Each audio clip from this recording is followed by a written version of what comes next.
Hello, everybody. Hello, lovely viewers. Welcome to another episode of Seekers of Elturel Buried. This is episode 9 with Roll Together RPG. Thank you for joining us at twitch.tv/D&D and twitch.tv/rolltogetherrpg. I'm George. I use he, him pronouns, and I will be your DM for the next 3 or so hours. Pretty much 3 hours. What are we doing? What are we here for? What is Seekers of Elturel? Well, 6 of us have gathered around the virtual tabletop to play Dungeons and Dragons, which is, if you're unaware, a tabletop role-playing game set broadly, most commonly, in a fantasy universe. Each of the 5 people around me are playing a single character of their own devising. I, on the other hand, as the somewhat ominously titled Dungeon Master, will be playing everything else. The characters that they meet, the strange creatures, I guess I'll be describing the world and the situations and all kinds of things that they wander into, or answering their strange and slightly baffling questions when they occur, which is always good. And they'll make decisions about how to react, and we sort of work together to figure out what happens in interesting and dramatic ways. Part of that, one of our key tools, is the dice. When we talk about rolling dice, we most often mean rolling a d20, which is a 20-sided dice. If you hear us referring to rolling d6s, d4s, d60s, whatever, it refers to a dice with that many sides.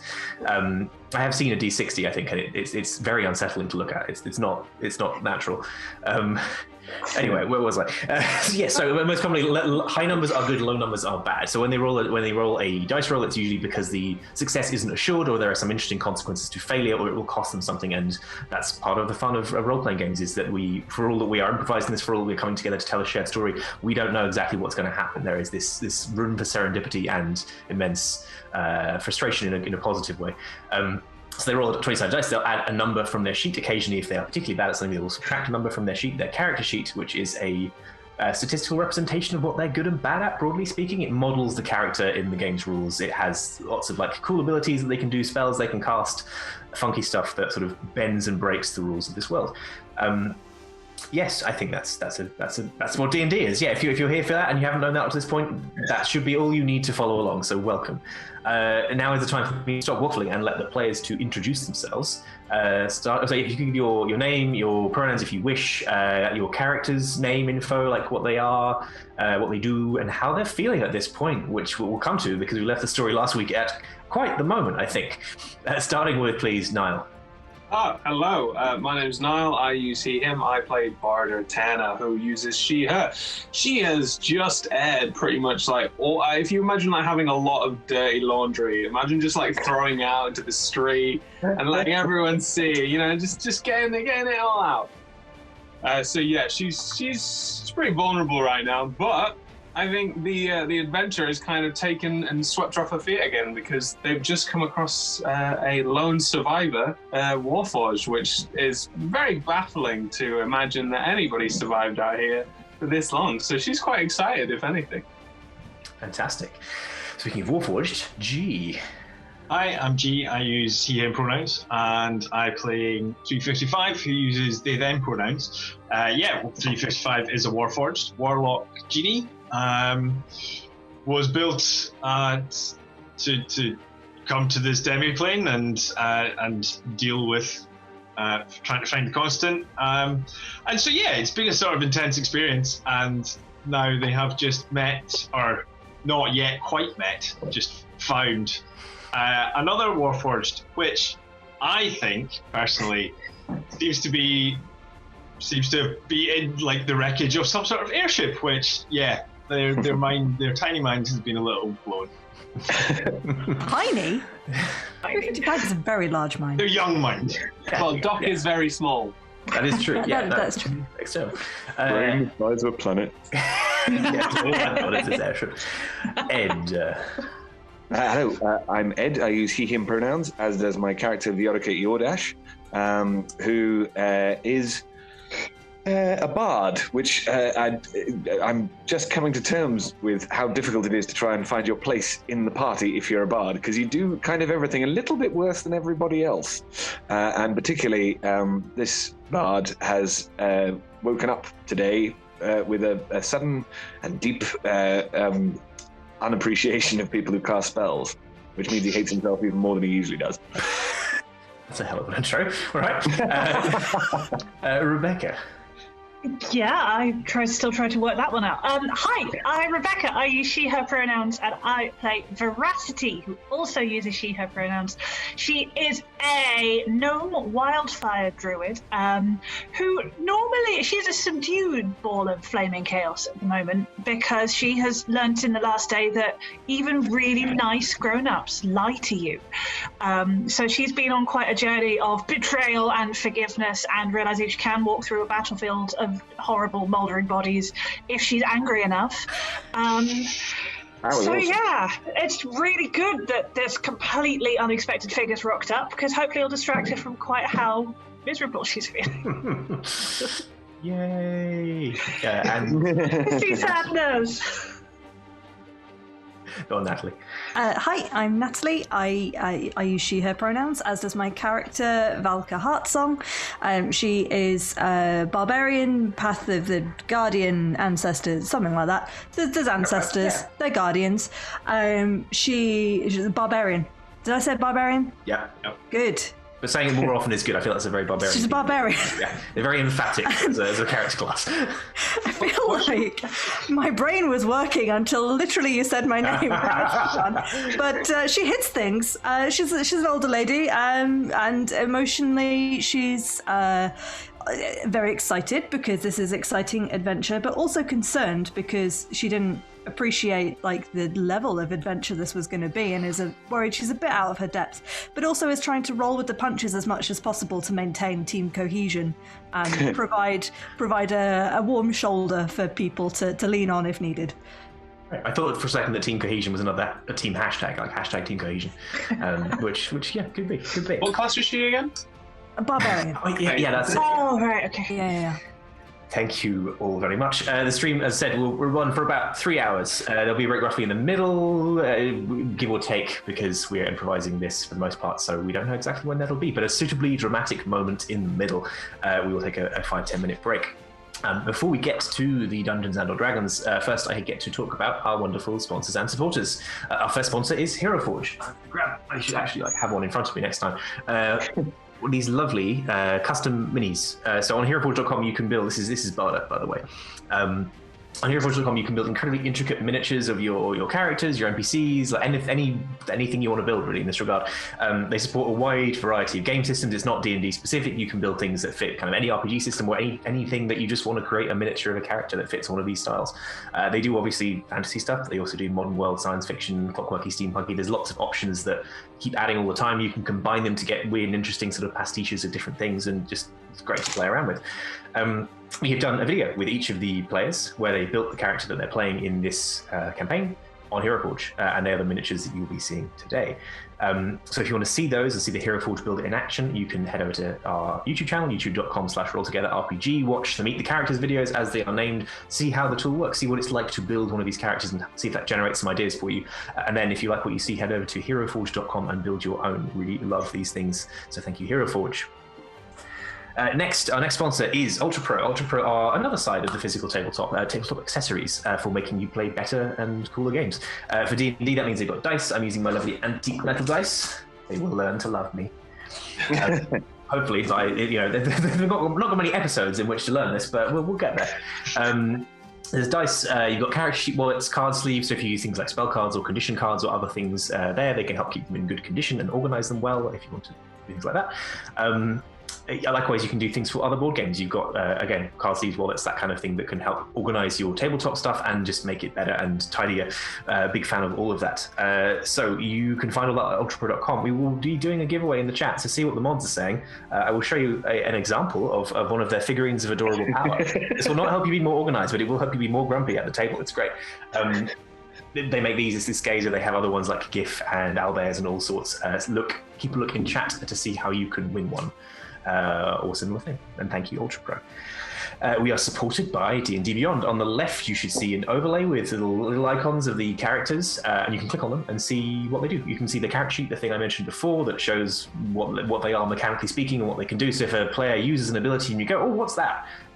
Click on it, have a look. You can dig in and find out. Or if you want to see the stuff that they haven't used yet or that they might use and want to get an idea of like, oh, will this show up? You can do that on there. And thank you very much, D&D Beyond, for your support.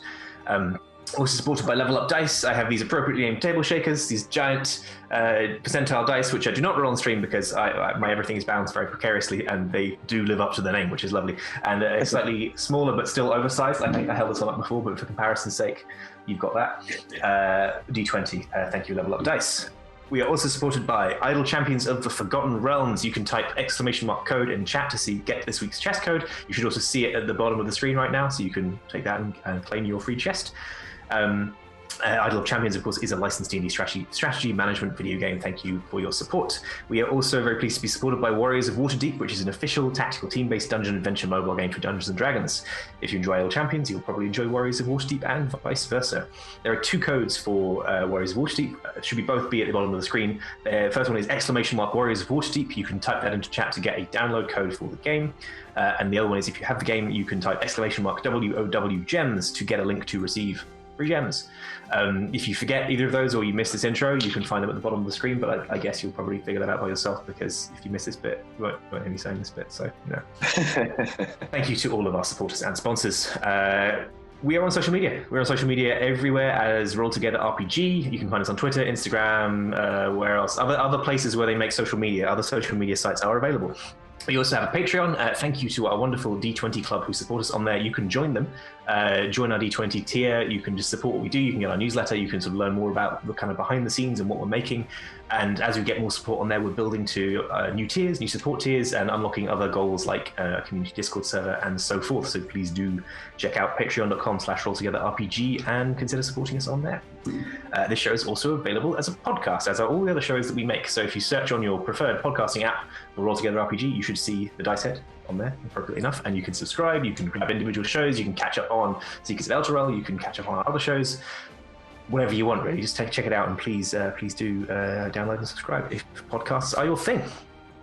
Finally, we play with a diverse group of players who play a diverse set of characters with wide-ranging sexual and gender identities. Our tables are trans-positive, and we encourage and champion trans players and characters in our games. The DM and players may portray characters that are of a different gender to their own, and we do aim to avoid misgendering, but acknowledge that it does sometimes happen, and we have a company policy in place for correcting people on pronouns and other forms of misgendering. If we miss an instance of this, please, we are open to being corrected, so you can let us know in chat, you can let us know on one of the channels I mentioned before, and we will look to correct that in future, and thank you. And with that, we are ready for another week of mystery and adventure in Seekers of Elturel Buried.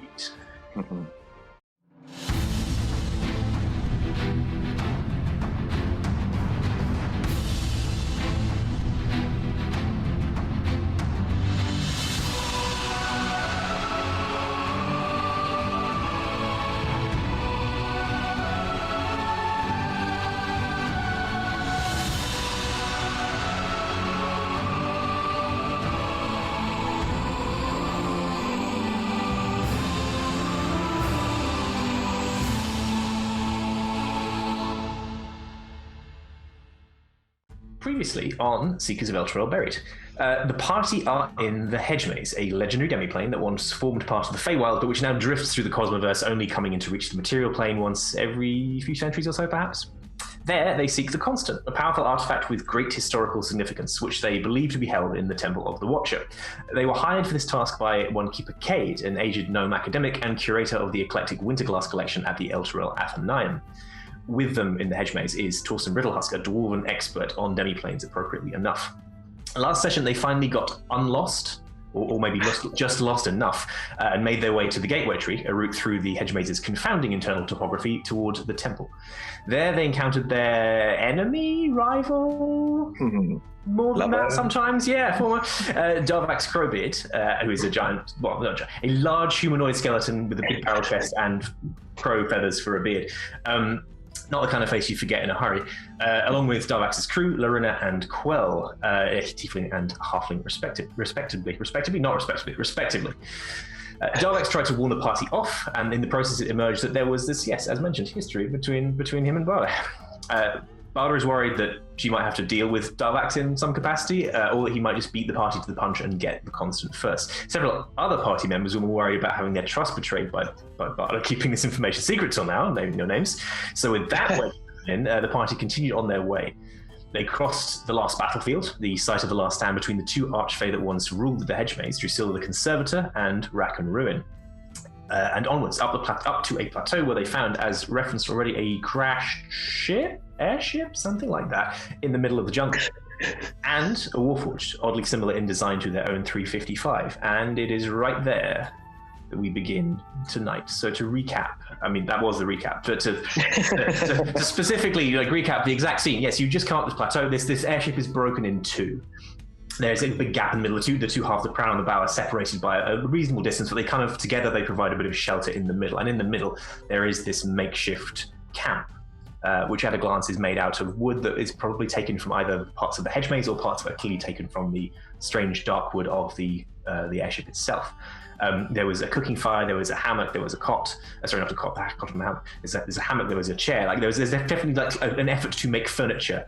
And as you came up the hill, this Warforged, which again bears similarities to 355, but perhaps more primitive, stood up, dropped the bowl that he was holding, which spilled some kind of inky black substance on the ground, and as we ended last time, said, "Bloody hell! What do you all do?"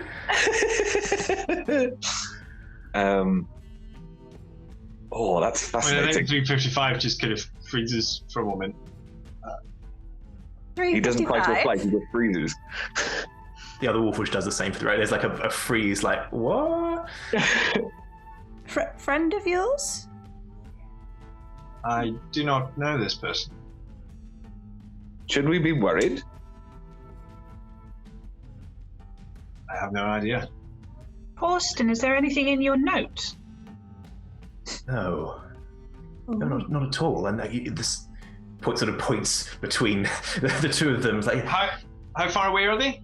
They're fairly close. By the time you crest the rise enough to see them and get a clear sight of the camp, because it's a little bit sheltered in, they're probably within about 30 feet. So they're fairly close by, and they can definitely, unless you're whispering, they can definitely hear what you're saying as you did.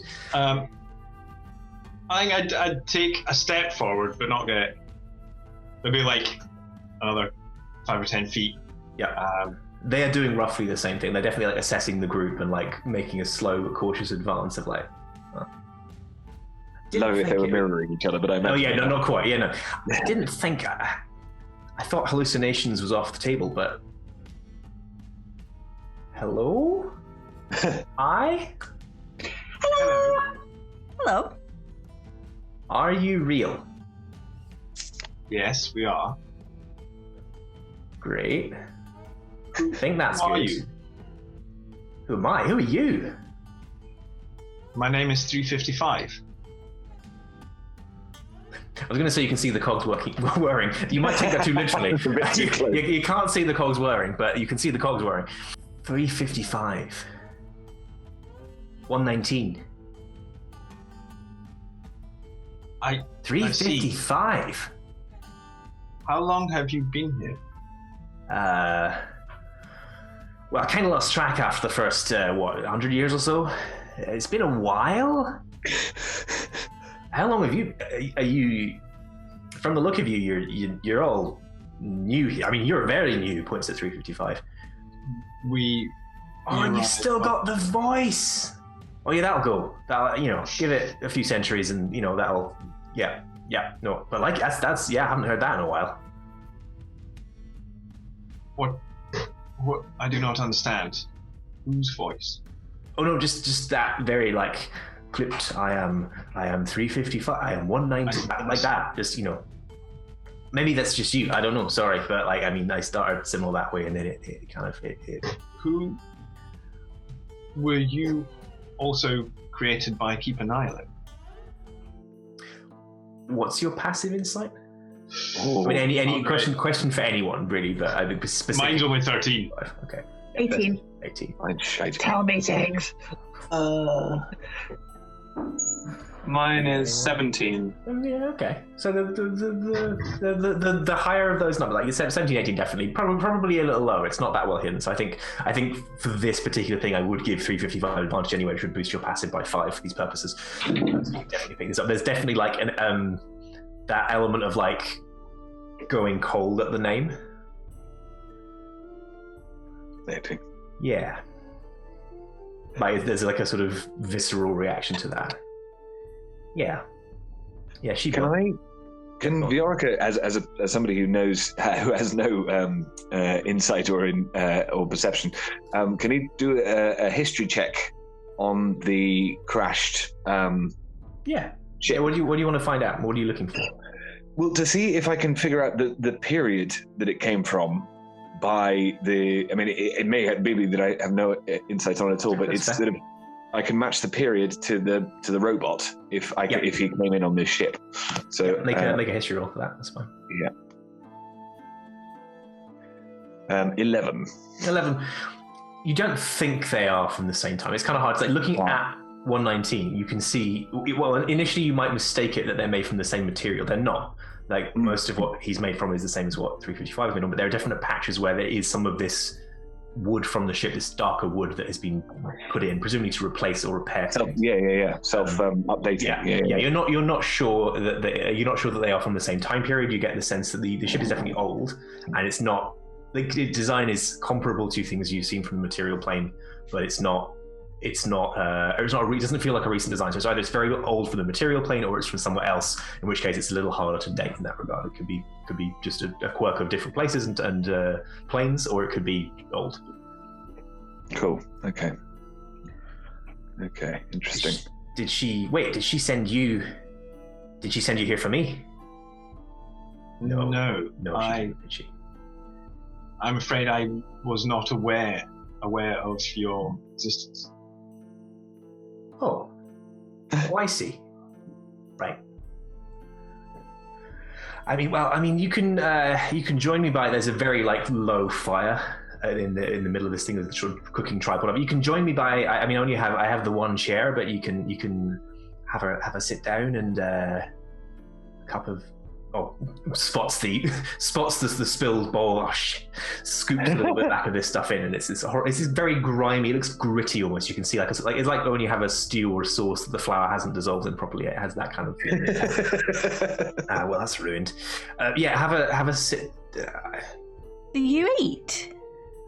Well, no. I mean, lucky really, because eating stuff in this place is not amenable to foraging as the hedge maze, But there's this bark, about half an hour that way. Points in the direction.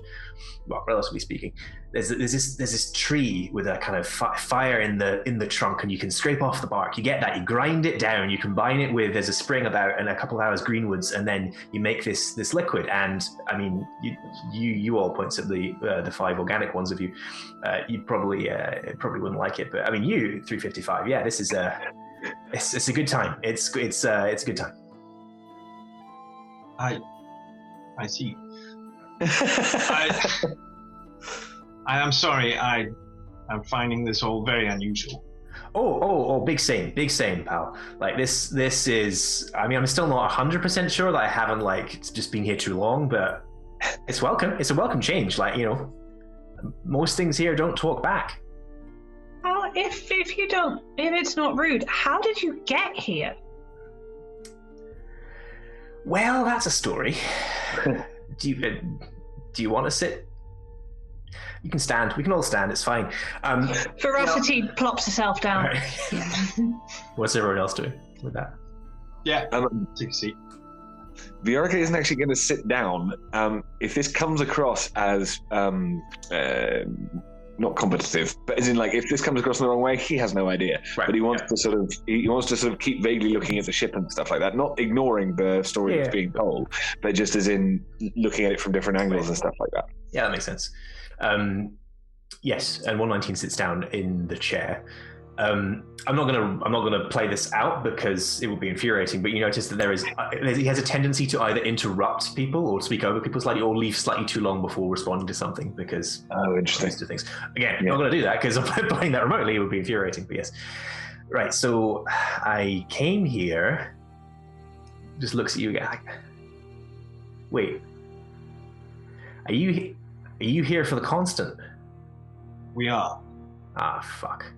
Right. Well, I was sent here to get the constant, bring it back to those fucking academics back there, and it didn't go so well. So I got access. I was designed for this. I was trained for this. I got access. Just me on my lonesome, getting in here, dodging through things, figuring out this weird place, getting there, and well, there was some other one there, wasn't there?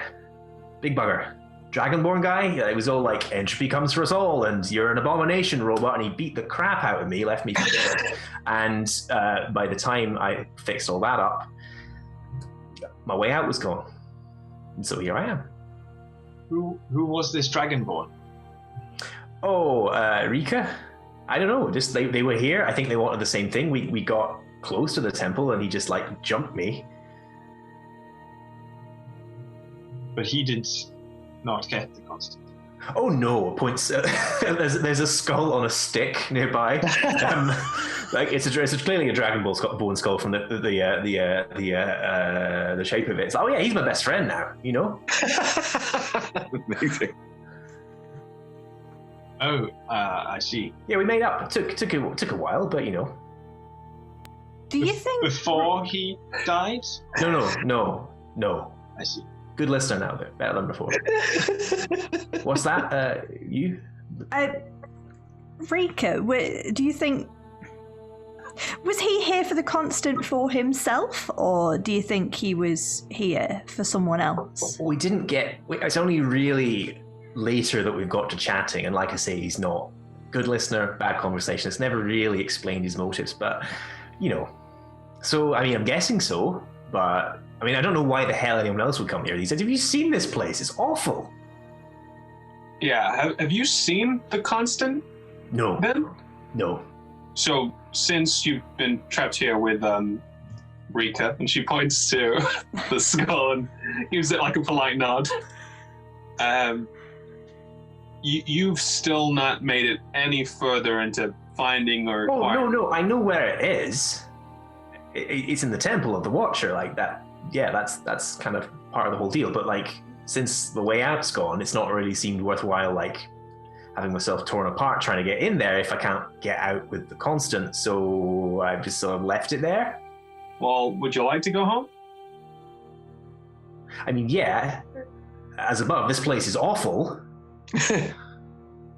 You said torn apart. Oh, I assume so. By whom? By what? Or whatever's in there. I haven't been in there, but again, the rest of this whole place is about protecting that thing, or it was turned into a place about protecting that thing. So, as much as the rest of it is terrible, you got to assume that when you get closest, it's going to get more terrible. So, yeah. And then there's the Watcher. That's a thing. I love this character. The dragon. Dragon? What? The thing in the tree? No, that's not the Watcher.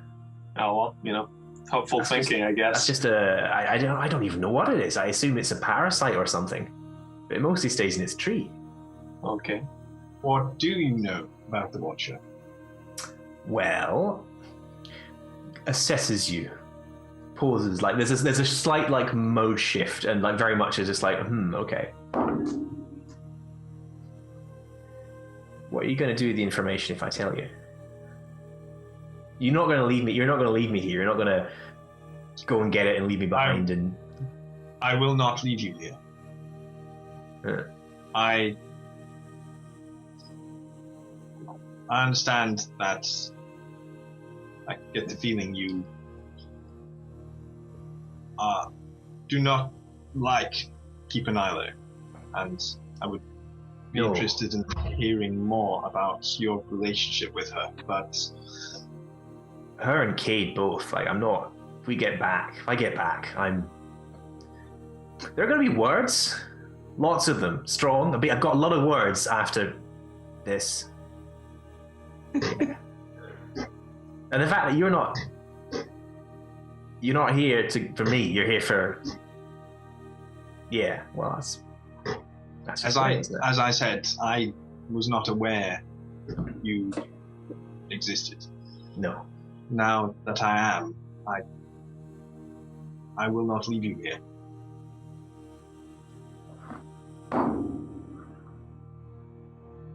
Okay. Thanks. Yeah, that's good. Yeah, I know where the temple is. I know how to get in. I can help you with that if you want. But That would be wonderful. how did you get in? Valka gives Torsten a little nudge. Oh, well, yes. We it was a ritual. We performed the ritual at a residence. Oh yeah, no, I did all that as well. But I mean, so there's you got your way home is still there. I mean, as far as we know, yes, it's still there. We have someone guarding the exit. Yeah, good. Yeah. On that, can Veracity check her pocket watch? Yes. I don't think we've done that in a while. How much No, we time really is haven't. left? You've still got. You've been here. It looks like longer than you would have thought you'd have been here, but you still got days. Like you still got multiple days, like 3+ days. Okay. And that's at the lower end of the 5 or 7 threshold because Torsten wasn't sure. Yeah. So you're doing all right. You do feel like time is either running faster or chunks of it has slipped by without you noticing. But yeah.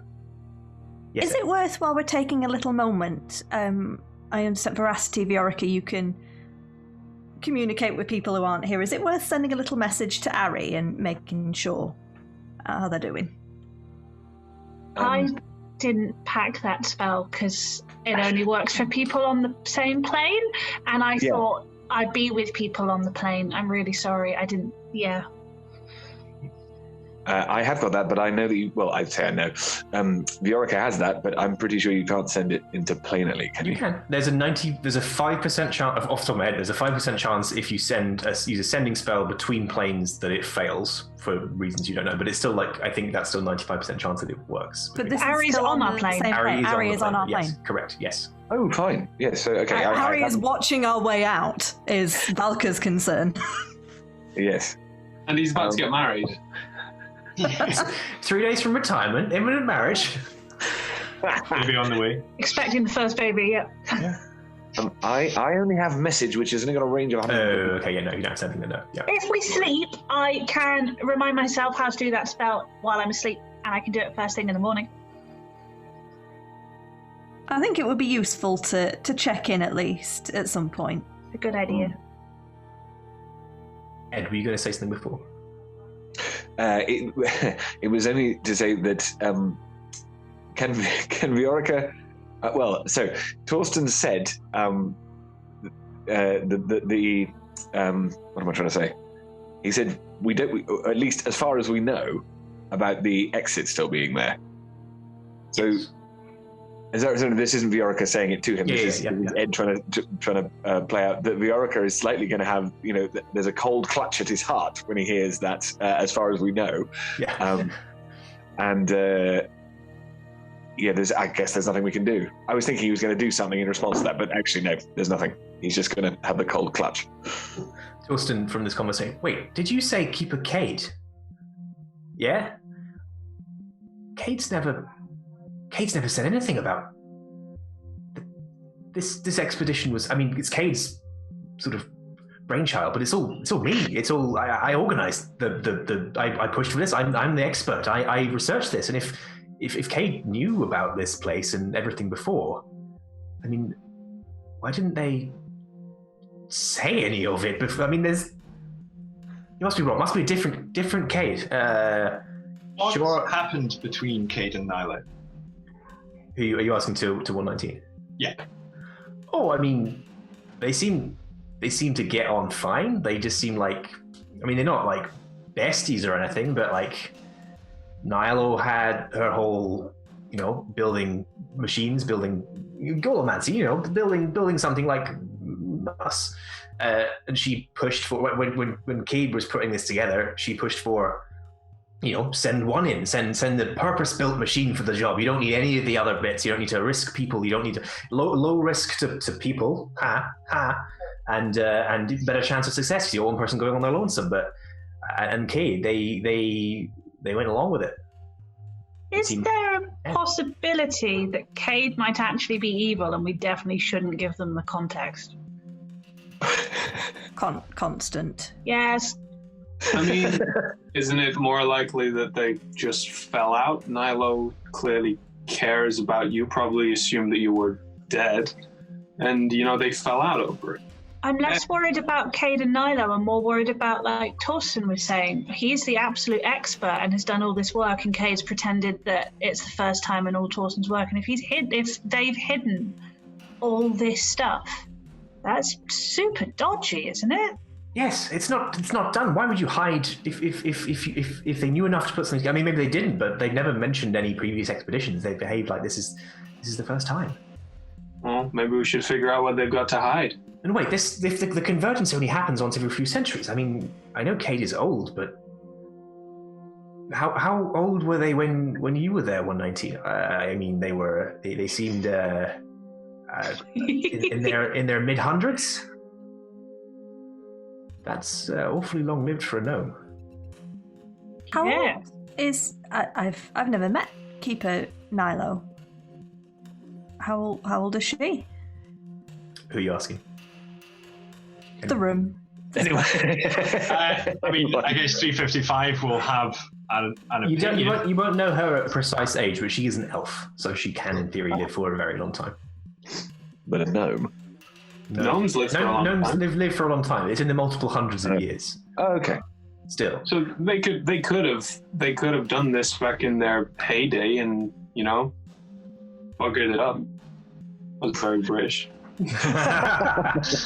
So I've just had an idea. I don't know if 355 would have it. Hang on, I'm just gonna roll. Nope. I love that book. Yeah. I mean, I'm very worried about this, but also I'm aware that maybe we should get the constant and get out before we then sit down and have a long worry about what to do with it. 100%. I would agree with that. I think evil is quite a strong word to use. I think we need to know more information before we go around accusing of evil. But you're right, none of this sits right with me either. Is there any possibility that it should definitely be left safely here and just us bringing it back home will trigger all sorts of untold disasters? Tours? No, I mean, it's meant to be mostly about history and historiography. It's not like it has the power to rip planes asunder or anything as grandiose as that. It's hard to understand. Insight check. Make it. I'm pretty sure Torsten's telling the truth, but I will kick myself if he's not. 24. Torsten is like, there's not even any room for deception in his mood right now, in the sense that he's so like, what is happening? This is upending my understanding of the entire situation. That he's pretty much just saying what he thinks out loud. So he definitely believes that to be true. Yeah. Great. I just don't want him to turn out to be the big bad. That would be really upsetting. 119. What do you know of how this hedge maze came to be? Now let's see. Long pause. Like just like does that, but does like freezes mid gesture. Well, it was part of the Feywild. Yeah, it sounds familiar. Yeah, Feywild, which is another plane where the Fey live. Yeah, makes sense. That's right. And it was the domain of two of their nobles. Like the what's the word? There's a word for like big Fey, noble Fey. Archfey. Archfey. For us That's to it. know that. Archfey. Yeah. Well, there's two of them. Drusilda the Jam Maker. Oh, I was going to say Griselda. Drusilda, her, and Big and bad. Rack and Ruin. Yes, those two. They fought this place. They was like their turf. I think one of them owned it and the other one wanted it, or both of them owned it and one of them wanted. Normal, geopolitics bullshit like that. And something else happened. What was that? I don't know. Something happened, and the big Fae, the Fae monarchs, said enough's enough. Enough is enough. And when they say enough is enough, that like happens, and they sealed this place off. They broke it away like a one of them icy things breaking off from another icy thing. An icicle. No, that's not right.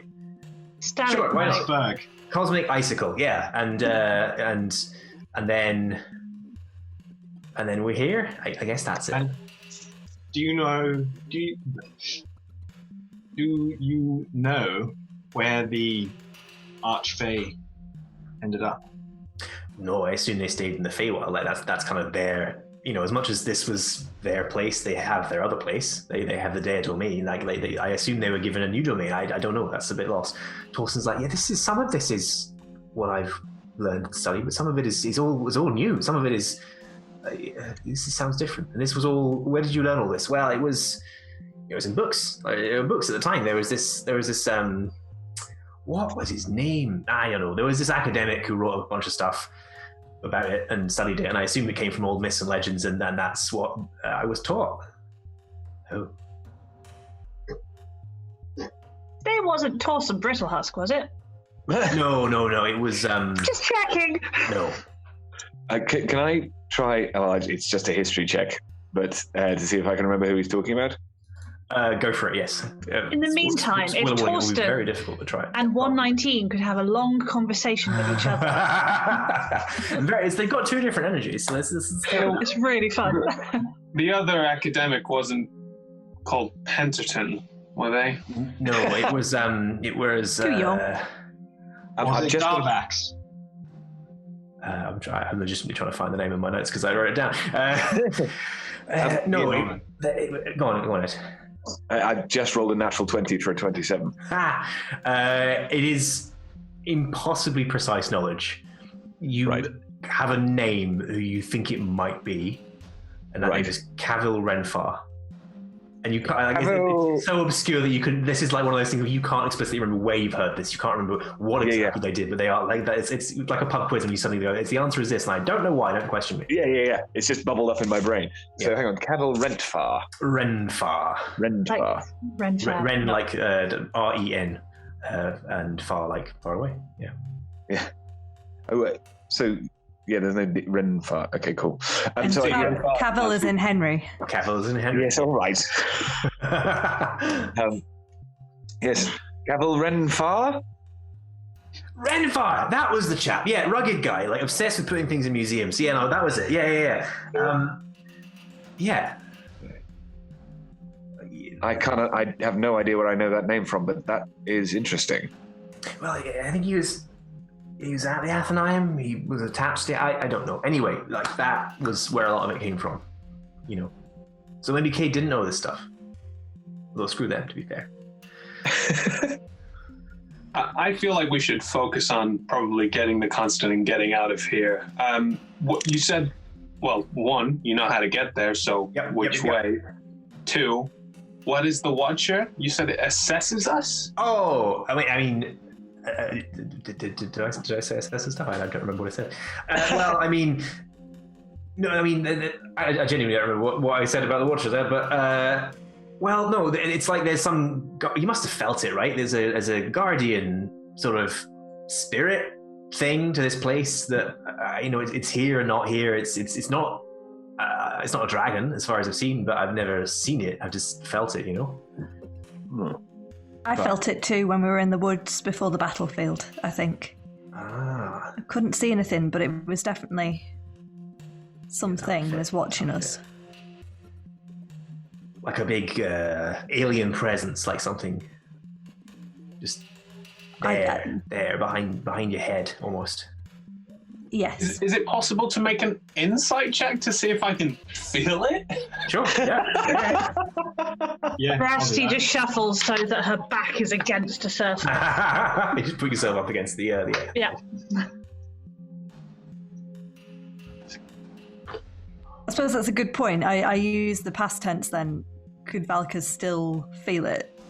We'll see what the insight roll first, and then. Niall, what did you get? 22.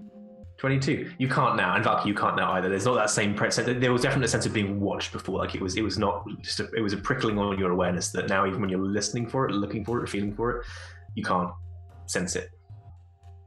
Wasted roll. It comes and goes. I mean, like it's not everywhere at once, I assume. So you want to do this? You want to go and get the constant and go home? That's the thing we can do. I hope so. Do you want to come with us, where it might be dangerous, but you're less likely to, get stuck, or do you want to stay here and we'll do our very best to pick you up on the way back? Oh, no, I'm coming with you. Okay, good. Emphatically, no hesitation. Right, let me just get my stuff. Picks up the bowl, looks in the bowl. Nope, empties the bowl. I assume they still have furniture on the material plane, right? Furniture? Yes. All sorts. And I have all my things. You're not bringing your friend? Good question. Looks at it, just flicks eyes back and forth a few times, picks up the skull and carries it under one arm. I can put him in my bag. No, he likes to look around, you know. Yeah. Okay. Valka, as they're all kind of standing up and getting ready to go, gives him a big hug. It's quite a long time you've been here. It must have been tough. He's like pretty much standing stock still, does not know how to receive a hug, or has forgotten if he ever knew. That's fine. Thanks. You're with us now. Yay. It'll be all right. We're really nice. Yeah, you seem all right. You seem good. Yeah, and points at 355. Yeah, it's good. It's a good thing you found me before something happened to you. Yeah. Yes, I agree. Well, onwards. Yeah, I mean, we're going that way. Points down the hill, like through the airship and down. From up here, you can see more. I think I've said before when you were at the gateway show and you were crossing through, you could see more of the features of the hedge maze than from when you were in the sort of the complete wire featureless. Like if you look back from here, you can see the tree. Beyond that, you can see in the distance, you think, a clearing where you entered the hedge maze, and a field beyond that. Ahead of you still see the temple, or this black stone structure. A little to the right of that now, you can also see it's a little hard to make out. There's definitely some area where the forest jungle space is cleared, and there's this. Someone's got a ridiculous passive perception, haven't they? 20, in fact. Yeah. It looks like another field like the one you crossed before with all the grass, but it's sort of got a deep red color to it. It's very distant. It's quite hard to make out details, but you can see enough of it is there. And as mentioned last time, go on. Yeah. I would like to ask 119. What's the red battlefield? Oh, that's not. No, that's the temple, or the entrance to the temple. All right. Okay. Is it red because it's supposed to be red, or is it red because a lot of people bled? Oh, it's not right. It's I assume it's a natural pigment, but I'm not a botanist, so I'm not sure. We have a botanist. Valka's a botanist. She's really good at it. I'm not sure I'm quick enough. I think we'd have to sit here for quite some time for me to study things to get an understanding, and I don't think we've got time for that. Unless we think it's dangerous, in which case you're probably the better person to check it out. I cheat though. I don't use clever sciencey research thinking. I just talk to them. That's not cheating. It just works. I was always told taking shortcuts and not using the proper method was lazy and cheating, but... We've already said when we get back I'm going to have strong words with your father, and I'm just adding to the list. Cade agreed with him, so, I like you lot much better. Anyway, should we go on a walk? All right, yeah, no, okay. And then the other thing I hadn't described, or you've seen is, and you've seen this from the gateway tree, that there was a sort of dip in the land behind this sort of plateau, and there appeared to be some kind of canyon. You descend the hill. You begin to descend the hill. What is your march order now? It can be the same as it was before, which with a new person in it. But what are you making any changes to your lineup, or who's standing near whomston, that kind of thing? Veracity would quite like to have a quick chat with 355, so we'll pop in by them for a bit, if that's okay. I think the Oracle would now be at the back. No longer having to use my survival, I'm going to start using my perception, probably up at the top with 119, and start perceiving things. So Veracity and 355 are sort of somewhere in the middle, I think. Valko, are you towards the back, towards the front, at the back? Probably towards the back, maybe keeping Torsten company. Cool, okay. Torsten and Valka. Cool, marvellous. Veracity, yes, if you want to try and strike up a conversation with 355, go ahead. Yeah. Are you okay? I do not know. That's fair. I know Keeper Nilo sort of made you, and you probably have loyalty things for her, but you're allowed to be angry with her for not telling you about 119 and for leaving them here. That's okay.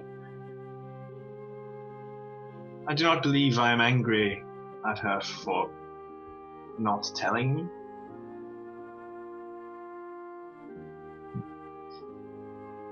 I am not sure.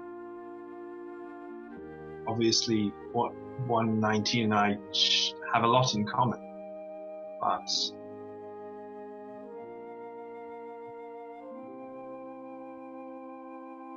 I do not feel that Nilo owed me any explanation as to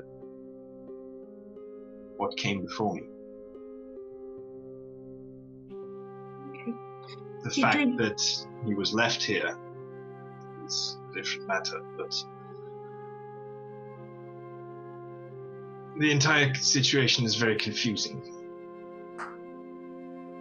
In some ways, I am not surprised. As you say, there is a loyalty in me to Nilo,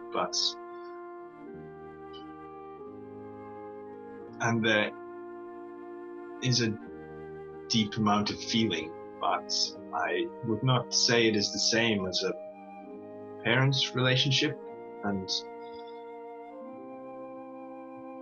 it is not always obvious how she feels about me.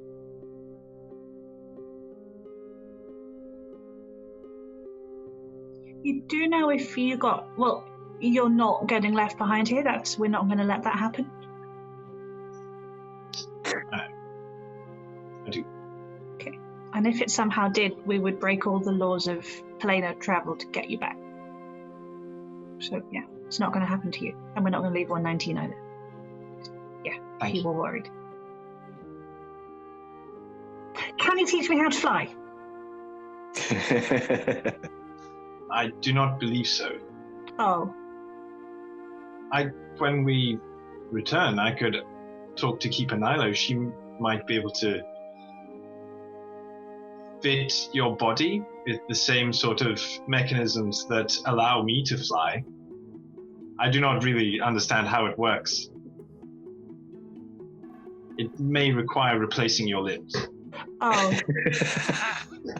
Well, I could lose like 2 of them if it let me fly. No. Oh. I'll just have to get even better at magic till I can fly. Never mind. Thanks, though. Your spirit can fly. Yes. Can he not teach you?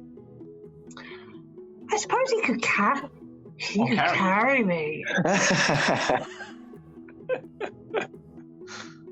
Oh.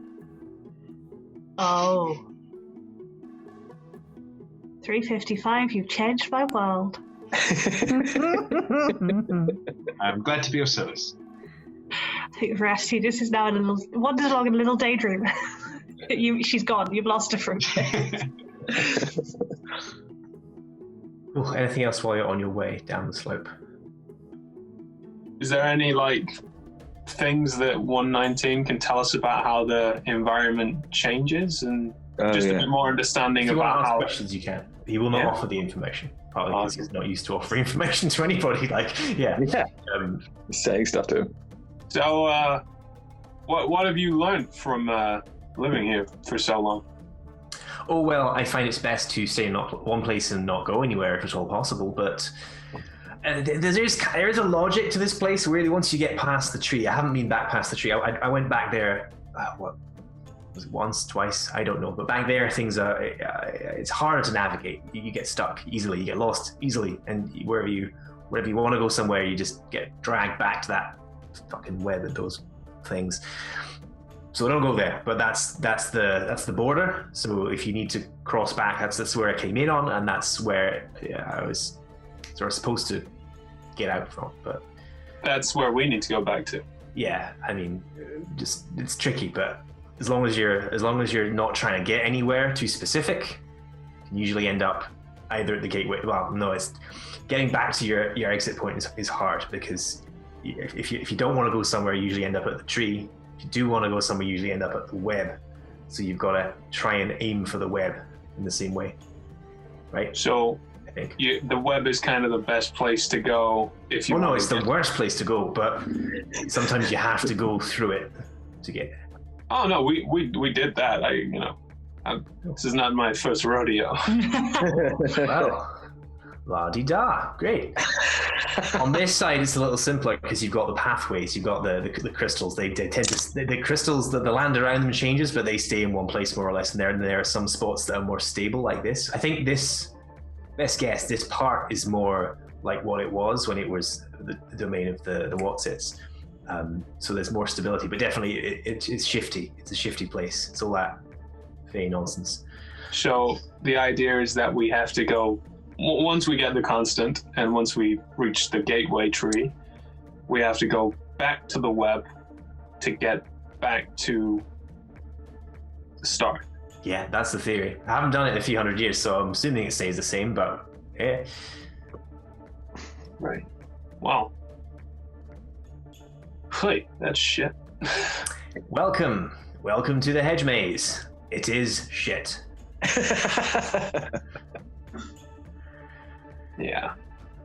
Cool. She like pats him on the back. I think she's kind of like, yeah, you know what? I've been trapped somewhere before. I know it's shit, but she's not. She's like, yeah, there's no point trying to share stories. Just kind of like, yeah, a bit of camaraderie with 119. Yeah.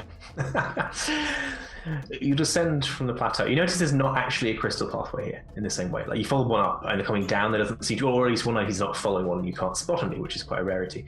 The plateau descends to, as mentioned before, there is a canyon here, and it runs as far as you can see in each direction. You can already hear from where you're standing the rushing sounds of a river far below. And, as is obligatory in such scenarios, across the canyon there is a rope bridge. Right. This is a tricky one.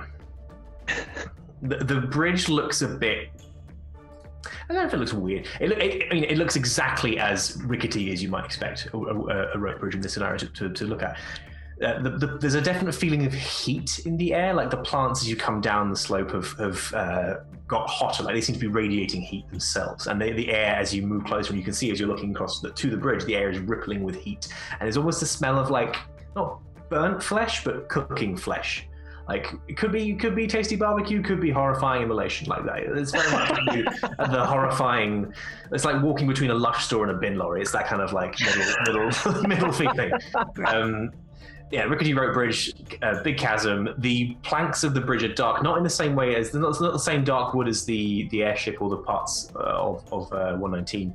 But there's definite glow from within some of these things. Like it's a sense that they are softly smouldering from within. Wow. This bridge is terrible, but best thing we can do is cry. I don't come this way because I didn't want to like murder myself trying to get to the temple if I didn't need to, if I wasn't getting out of here, but I have crossed it a few times, so just watch your step, I guess. What makes it terrible specifically? Oh, it's just really badly made. Oh, okay. I've tried to shore it up a few times, but it just seems to reset after a certain amount of time. Reverts back to this. How light? Oh, but it's made of the same wood. That tree, that stuff I mentioned, the tree with the fire in it. I think it's made from the same thing. I haven't eaten this stuff. What was that right? I'm assuming that 119 is of a very similar build to 355 as well in terms of like height and weight and that kind of thing. I think probably a bit. Well, I can't remember how tall 355 is. G, roughly 5 feet. 5 feet. Yeah, I think 119 is a little bit less compact. Like there's a bit more gangle and there's a bit more sort of the design wasn't as refined is what it is. So they are very similarly built, but 119 will definitely be heavier and slightly larger than 355. Also, they're just different in terms of other aspects of them as well. I guess this has never come up, but in terms of, and 355 can fly, but in terms of presentable weight, we don't know. Obviously, 355 could be very dense wood, very heavy for their I size. think they are quite dense. Like purely going on, they're quite strong. So I think they're Basically, probably I'm trying to heavier figure than out- you would expect for their height. Yeah. I'm just trying to figure out if 119 was able to cross this bridge. What do they weigh compared to the rest of us? They're made of similar materials to 355. They are definitely heavy. Like they are heavier than 355. They're probably not abnormally heavy compared to another humanoid of similar size, but they probably have a bit more heft and weight to them. They're not like exceptionally heavy, and they're not really light either. So you think that they are still within the kind of nominal range for a humanoid. How long is the bridge? That's a good question. It's about 100 foot across. Well, how many people have rope? I think everybody does, don't they? We only need 4. We could create a rope bridge that's not heated by the sounds of things. Might not scald us. 355 if you're okay flying over the other side and setting it up. Will that work? Is this like a weird magical bridge? Well, I've never tried to cross by any other means than the bridge, though I can see you're thinking of this place in the terms that it should be thought of, so beats me. Well, let's... I think I'll walk over to the bridge. Doc, what can you tell me about the wood used in this bridge? Scanning now. Decent roll. And I'll use Doc will use Detect Magic. Well, it's not magical. I mean, like 119 said, it's by the way, how wild is that? Another one. For the record, I didn't know. Wasn't holding that back. Didn't know. Just keep putting it out there. Didn't know. Thank you for telling me. Blameless. That's me. Anyway, the wood. It seems to have like a kind of fire heart to it. It seems like it wants to combust. You know what I mean? Like just one little thing will set it off. But it shouldn't be inherently unstable. Well, that does make it sound inherently unstable, doesn't it? Structurally, it shouldn't be too bad. But I guess if it's sliced too thin and it's burning up from the inside, then it might do it. As long as we don't tell Rebecca that. Yes. Oh wait. It should support your weight. Like Rebecca is not the pyromaniac in this part of the show. No, that's me. I am genuinely a pyromaniac. You should. It should support your weight in theory, by the looks of it. I turn back to everyone. Perhaps we should try and reinforce the bridge with our rope rather than create a new one. And we do have those among us who can fly, so maybe it's better not to try and cheat and end up somewhere completely different. Maybe we do cross the bridge and we have 355 and Sparky ready to grab people if they fall, rather than we try and navigate it. I agree. I would say, Veracity, this wood is very combustible. So if Sparky could keep a distance from it, I think that would be a good idea. Sparky is really special and doesn't actually set fire to things just by being near them. He has to want to do it. But I'll let him know not to want to do it. Thank you. That is good to know. It's good to thank you for telling me. I might have got slightly too excited if I found out on the middle of the bridge. Cool. So who's doing what? That's I guess my question. If people could give me their ropes, I can fly around the bridge and try and strengthen it. Very willing to hand it over. Yeah. How much? You said you had 4 lengths of rope between you. That's 100. That's 200 feet. We needed 4, but we have 6, I guess. Okay. Torsten probably would have one, to be fair, even though he doesn't know how to use it. I mean, he knows how to use it. To use rope. Yeah, but I like that not idea. skilled at operating rope in that sense, I guess. Yeah. So you're trying to shore up the connections. That makes sense completely. Yep. Asking Doc to help me and tell me what bits are weakest and what advantage on the eventual to roll. best strengthen it. Trying to work out the best skill. I think rope. We should probably not use all the rope. Yeah. How much rope do you want to commit to this task? Oh, Well, God. if we've got 6 bits between us, say 3 of them. Sure. We need 4, don't we?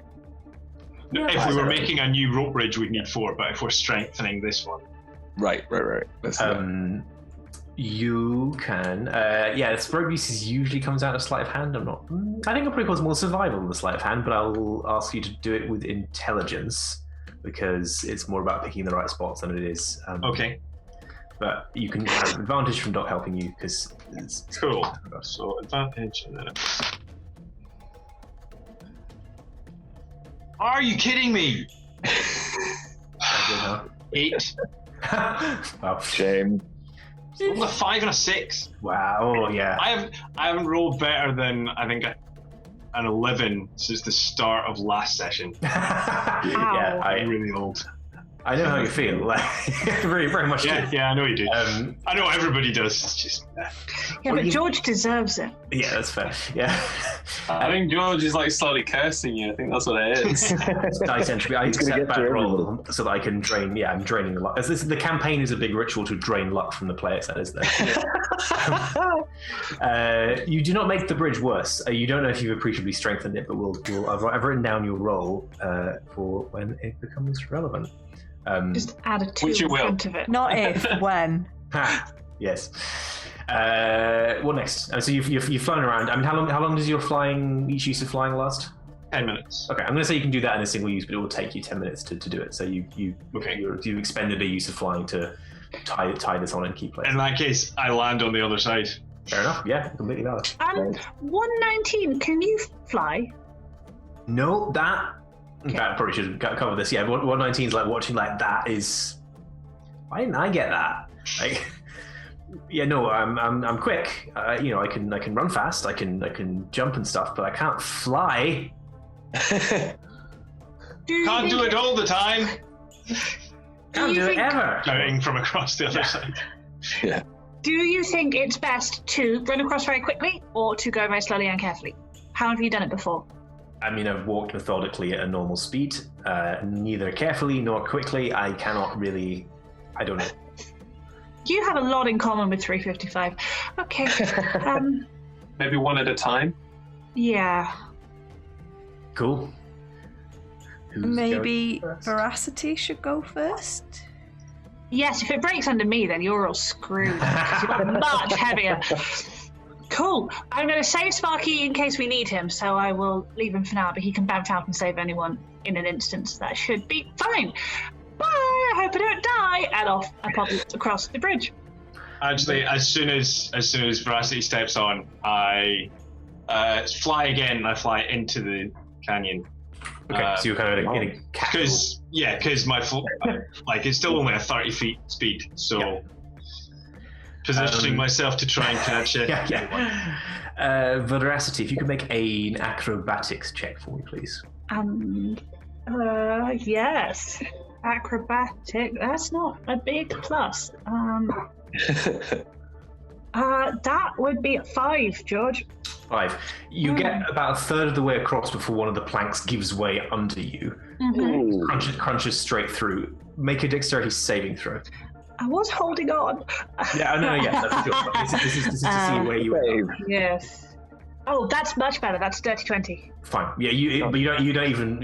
As you say, you're holding on. You support yourself with your arms and you quickly nope onto the next one and take a breath. I assume. I love noping as a verb. You're fine.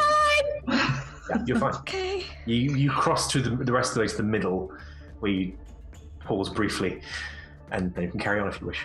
Yes, please. Do I need to make another roll? Yeah, it'll be another acrobatics check for the second half. It can't be worse than a 3 on the... Well, it can be worse than 3. Definitely. It wasn't worse than a 3 on the dice. It was 15 on the dice. 15. So You're absolutely it was fine. 17. You get the impression that the planks on the far side, the second half, are weaker than the near side. Although there certainly feels like there are more ones where you go, I'm just going to step differently on that one, or just step over that one.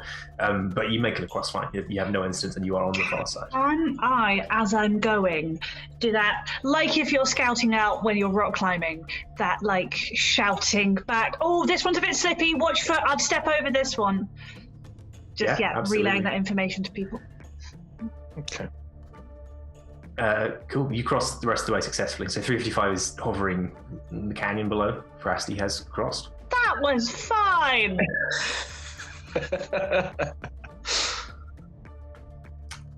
Well, should I go next? Okay. I think so. Torsten, yes. That was Torsten, not... Yeah. Okay. Wonderful. Yes. Okay. He sort of does the sort of like just enough momentum to keep moving all the time without being able really to stop. Acceptable roll the first time. Crosses to the middle. Pauses. I do not recommend looking down. But, I mean, 355's there. That's nice, but the rest of it less nice. And that, he on the second half, he carries it on more boldly. You feel this time, like stealing himself. Foot goes straight through one of the planks, like the second step. And God, that's a bad roll. He is left dangling on the rope bridge. It's not fine. It's not fine. I fly up to help him. You can help him back up, no problem. That's simple enough. You hoist him back. Thank you. Just like walks like very much on one side, like a bit like the kind of drunken wall lean, just like so very much like trusting in the rope of one side, even though that's wobbling all over the place. The bridge does the big oscillating, shaky thing in response to this, but he makes it to the far side and just like collapses to lie down. The big oscillating, shaky thing is a band name. Yeah, definitely. Yeah. You do the big oscillating, shaky thing, and you turn around. Sorry. For whoever's next, then can I go and try and actually steady it a bit? Yeah, you can reduce the sway and make it stabilize it. Yeah, no problem. Seeing 355 is occupied in doing that, and seeing that was quite close for Torsten, Veracity is going to pop Sparky out. So 30 feet across the canyon, and then fly him into the middle. He's got a 30-foot fly speed, so ideally he will fly across with people so that he can immediately bamf to them if they fall. Cool. If that's okay.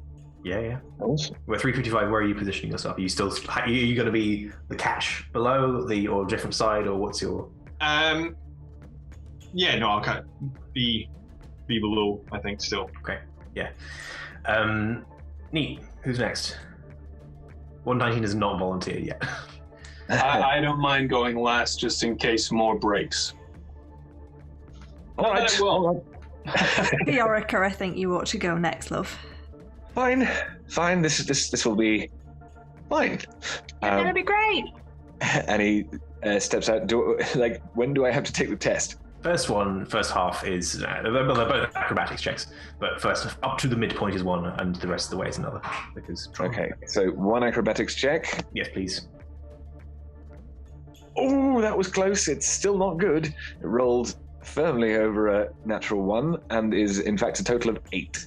Ooh, yeah. You avoid the one that was. I think was it Veracity on the first half? You put a hole in one of them. You avoid that one. Right. You do a bit of a bigger step, and in the process, you put more weight on the next one, and crunch it goes. There's an element of like there's ashes spilling out of this thing. It is very much like the inside of these things are burning up. It's amazing that they are structurally stable in this way at all.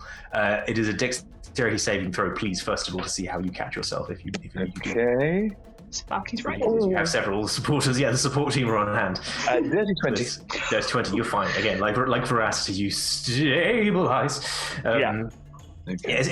It's like being a go ape or something, isn't it? Exactly. With more fire and without the safety harness. Without the safety harness, but with more flying accomplices. You cross the rest of the way to the middle. Yes, I'm going to get to the middle. Yes, and then see where I am. Cool. Make a perception check, actually, or just make a check for you. Just a perception check. Yeah. 16, which for me is amazing. You have a good view from here, more so on the side, because both sides have trees. They have tree lines. It's a little harder to get the angles right. You've got a good view up and down this canyon. It is a kind of snaky through the area canyon. There's a long drop. It's about 100 foot down to this river. Okay, so it's a fast flowing river that you can see below. You catch sight of something coming out of the tree lines down to the right hand side from where you are. From if you're assuming you're crossing forward, right? A big creature is sort of coming to the edge of the woods, like sniffing the air. With your 16, you can see it well enough. Like it's not terrible. It's not less far away than you'd like it to be, but it's a I think it describes a giant 3-headed ravenous dog wolf coyote thing. Okay. Great. Standard. So what is sort of nearest to me? if you see what I mean, at the moment. Is it 355 underneath me? I think Sparky is sort of on one side. Is that right, Rebecca? Like close to you, just sort of under. Yeah, and then below 355 is there, ready. And if I talk to Sparky, I can talk to you, right? I think so. We have a telepathic link. It makes sense. I think if you have a telepathic connection, it can relay the information. You might not be able to speak back unless it can speak, but... I don't actually know. I mean, it's this primal spirit bound to my soul, so one would assume that we can communicate, but... and a phase command... You've got a message cantrip as well, that's true, yeah. Oh, we do have the message cantrip between us. I'm pretty sure you'll be able to communicate with it telepathically. Right. I don't know whether it can speak, which will make it one way, but either way you can use the message cantrip, excuse me. So the thing hasn't seen me yet, but it is smelling the air. Yeah, exactly. Yeah. Okay. So therefore, what I'm going to do is, as it were, reach up to touch Sparky and realize how hot he is, and then sort of Veracity, I don't want to alarm anyone, but there does seem to be a massive, great dog thing over there, and I'm going to try and sort of point as obtrusively as I can in the direction, and just keep my eyes on it. Yeah. Whilst I'm doing that. Well, really, she can't take her eyes off Viorica because she needs to be able to command Sparky. So without taking her eyes off Viorica, she will nudge Torsten and go, Torsten, could you look sort of in that direction very subtly and tell me if you can see a terrifying giant dog monster? We all see Viorica just pointing. Need to be quiet. Well, exactly. Torsten leans. It's a little hard to see with the tree line. It must be, if there's a giant dog thing, it must be sort of tucked behind something. 355. What is your passive perception? Actually, should check before. 13. Okay, yeah, you can't currently see it, but you will see it as it launches itself into the air and takes to the skies with what appear to be two giant leaves forming its wings.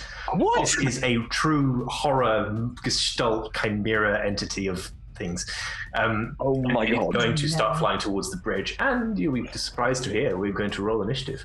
No way! Great. Okay, yeah, this isn't good. On a burning rope bridge above the Flying chasm. fucking dog. Yeah. Let me pull up my D&D Beyond encounter tracker. Oh, crap. We spent the whole of last session not trying to kill things. Now, it's been Because building George is evil. Now we get to kill things. Get the initiative tracker ready.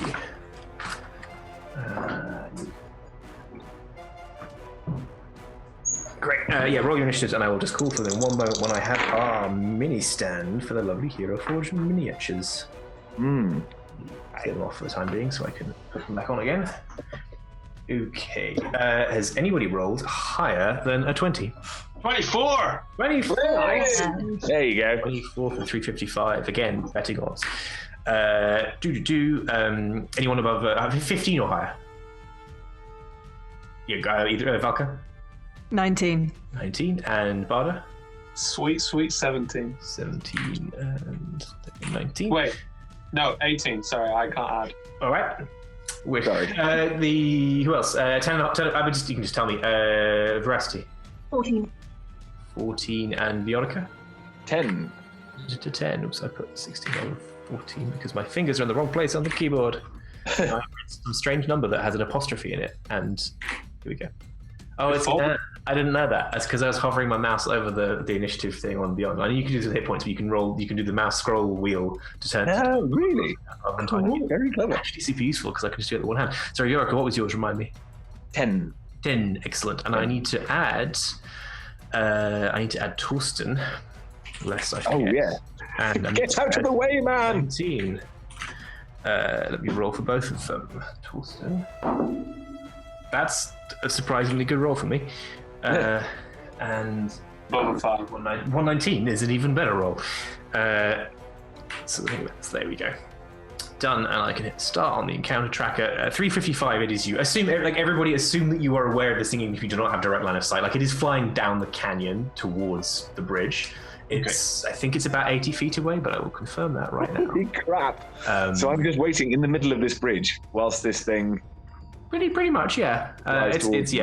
It's a little under 80 feet away. It's more like 60 feet away. By the time it's launched itself into the air, you assume you're all aware of it. Those of you on the bridge or in the canyon in general can definitely see it. From where it is right this second, those of you who are on the banks won't be able to see it. But if it gets to the bridge, you will, and you can definitely hear it. So you are aware of its presence. Also, 355. It is you. Okay. Pardon me. How? He's stalling for time. Yeah. I think. So I fly up and to Viorica. I guess I probably don't have enough movement to grab Viorica and pull him actually off the bridge. So I guess I will use my action to help, or I hold my action to help Viorica get off the bridge. Doesn't keep crossing. Yeah. Viorica, you can. Just for the purposes of using action attack, you can. If you do not intend to keep crossing, you can signal now. If you don't want to, because 55 you'll be able to know from kind of what you're doing. But if you want to stay put and do something else, but I guess you can just use your movement. So if you're using a movement, if you intend to, Yeah. I think if you don't mind, I'd like to make the decision because I'm going to be last. I'd like to make the decision then. That's if fine. That's cool. Yeah, that's fine. So 355 will use the help action in this regard. So that's fine. Yeah, thank you. Yeah, we'll have killed it by then. Cool. Any bonus actions? 355. No, I don't think so. Cool. Appropriately enough, it is 119 next, who is lamentably short on ranged attacks. Can't fly, can't range. Yeah, yeah. Can't Ancient. I wonder they got stuck. Do we have a plan? Are we gonna like charge across, or are we gonna just stand here? I can use harsh language and throw rocks or something, but that's not. I think we all better try and just get across as quick as possible. All right. We'll dash, I guess, and Carefully though. Do. It's gonna barrel past me. Yeah, this is what I mean. It's like, give me a second, but no. This is a good roll. The first one is a good roll. If he's as dexterous as I am, then he could probably do a flip over your Viorica or some sort. Oh God! Do a flip, land through the bridge. Yeah, that's what I'm waiting for. He can get part. He rolled really well on his thing, so he does like do. Surprisingly nimble for quite a clanky version of the Warforged. Does nip past you and gets like for state tracking roughly in the middle, but within one movement distance to the far side. George, I know this is a serious moment, but please do 119 running again just for a second. Do. Is that what I did? Yeah, I did it without thinking about it. I'm like, what did I? I know what I did. That was just for me. Do. I should do it in the accent, shouldn't I? Yeah. Don't overdo it. No, I'm milking the moment now. What class is Valka? Oh yeah. She's a barbarian. Speaking of Valka, it is Valka, the barbarian. Who's a barbarian? Oh God. Valka was really keen to be the last person crossing this because she is generally quite concerned about it supporting her. But seeing 119, you could at least take some, maybe not. Comfort is a stretch, but you've seen a heavy creature cross it, like without that being the thing that breaks it. I have a backup plan, but Viorica's in the way, so. All right, I'm trying. I guess she doesn't really. I have my theoretical javelins, of which there's nothing really nearby that I can throw. So she's just going to try and cross. Cool. Stick it in the breeze. Are you going to dash? Are you going to dash? You can just use your movement and get that third of the way across. I mean, my acrobatics bonus is 0, so... It's just going to be so funny. You can do this. You can do movement first, and then decide whether you commit to your action to a dash after you've made the first roll, because it's not your action to make the roll for now, because I don't want to use that. So if you want to cross as far as you can with your just movement, and then see what happens. Sure. Yeah. So make an acrobatics roll.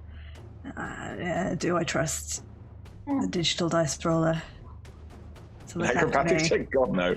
15.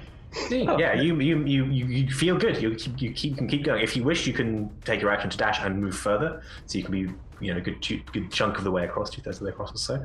At this point, Viorica calls out, "Well, everyone, please stop running across the damn bridge!" It is definitely like rocking a lot more.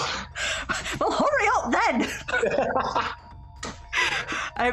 That's a good question. Is Viorica still stood in the middle? Yes. So I'm not going to be able to pass him, though, am I? You can. I mean, 119 could. It'll be a little bit of an awkward maneuver, but yes. I'm not going to penalise you for that. I think that's the reason why Viorica has the reaction the second time somebody barrels past him. Yeah, it's definitely like there's a lot of this happening. Yeah. So it's 100 foot, so I'm halfway. No. Halfway You're not across? quite. I'll be slightly it's about 100 foot, and we'll do whatever makes the most sense. So we don't have to track precise foot ranges. But yeah, with just your movement, you can get nearly halfway. If you dash, you can get past halfway. Could you put that into a footage? Yeah. I mean, let's call the bridge about 90 feet rather than about 100 feet, because then that breaks evenly down into three. Most characters 3 movements, and that's a lot simpler to track. So you'd say that Valkyrie is 30 feet across now? You're 30 feet across, yeah. So you haven't actually reached me yet, technically, unless you do dash. Yeah, unless you do dash, yeah. Yeah. No, I was wondering about using my ring. That's brilliant. To dash across the rest. But it would literally leave her right on. It wouldn't because I have exactly 30 feet, it uses 60 foot of movement, so I'd just be final step, right?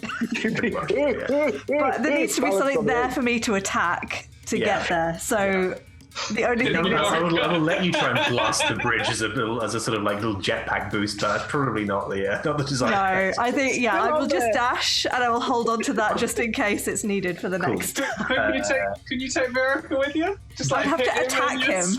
Yeah. Grapple him. I don't have that many hit points. Non-lethal damage. With a ring, yeah. You don't need to make the second roll this round. You can make it next round because that's a bit easier to remember. But you are 1 movement distance away from the far side now. Cool. Any bonus action if you want? Not right this second. Cool. Torsten is going to dodge because he can't. Even though you can help from a distance, he can. I guess he can help from a distance. Viorica already has help. Yeah, Torsten's just going to dodge until he can see the threat, which makes sense. All right. Bringing us to Barda. Barda's going to shout at Viorica, like, "Get across, I'll cover you."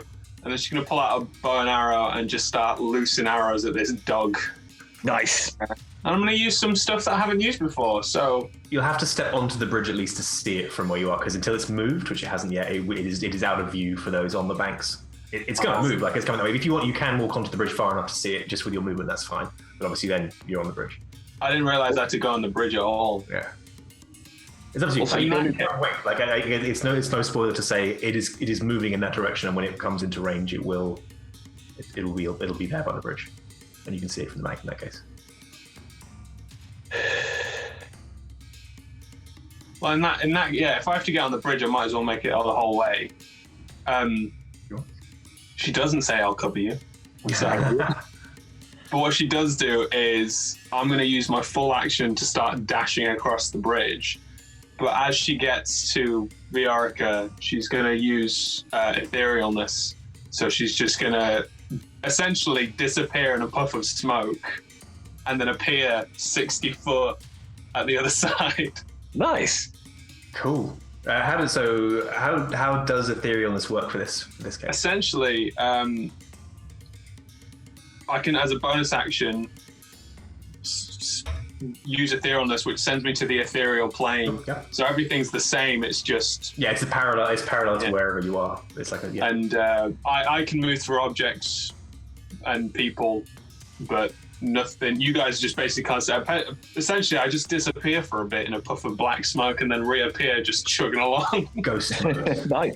Cool. In which case, because you can do for flavor, you can do that right when you get to Viorica just to phase through him if you want. But for the purposes of like, you could use that to cover the entire distance, such that you're not technically walking on the bridge at this point. I have 70 foot of movement. Right. So you're nearly all the way over. You've got what you want movement off the end, standing still. So I won't make you make a check this round, though. We'll come to it if you cross further. So because you're not walking on the bridge here, effectively, you're just standing on the point where you bamf back into existence. You're stable for now. Great. Cool. Excellent. Next up is Veracity. Oh, remind me with held actions. Can I use my bonus now and then hold a spell until the flying dog comes into You view? absolutely can. Great. The only thing, just one thing on holding spells is it requires concentration to do so, which is fine because you're not concentrating on anything else. My personal way, I think rules is written. If you haven't cast it by the end of your next round, you lose the spell. The way I do it is if you haven't done it by then, you can use your action again to keep concentrating and keep holding the same spell without waiting. Oh, I like that. Thank But you. if you stop it for whatever reason, if you do decide I won't cast it at all, then you still lose the slot. But if you can protract multiple turns if you want to, if the condition isn't met. Gorgeous. Yeah, Then gorgeous.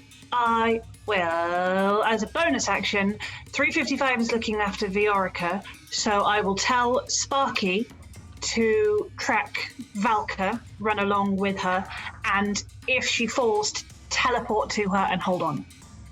Okay. Yes. So as soon as and then I will hold.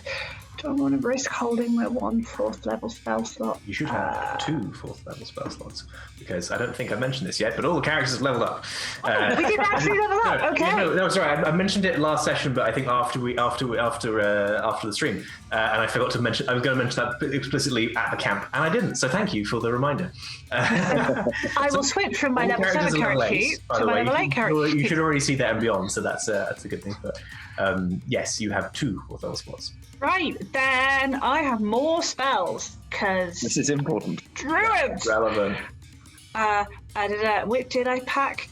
Oh, that means that when I leveled up, I packed Dominate Beast. What the hell is that? We might find out. Let's leave that for now, and I'm gonna... Temptation. Does it, if we are fighting to it? Yes, I will hold Blight, please. Cool. Because it went really well last time. I assume it's just. I assume the condition you're holding it for is when it comes into view. As soon as I can see it. Fine. As soon as it comes into range, I guess. I'm not gonna be super, but just getting a rough sense of what you're waiting for. Perfect. Yes. That's your bonus. That's your thing. And assume you're staying put on the bank. In which case, it is our own Viorica Yordash. Oh, sorry. One thing I will do is move just a little further away from Torsten, because if I'm going to be chucking lightning and things, I'll be a target.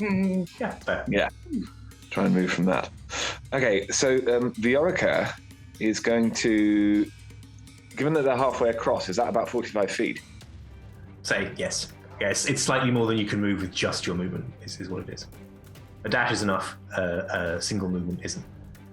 No, I think, yeah, okay, so he's going to bring his sword cane to his lips and do one of his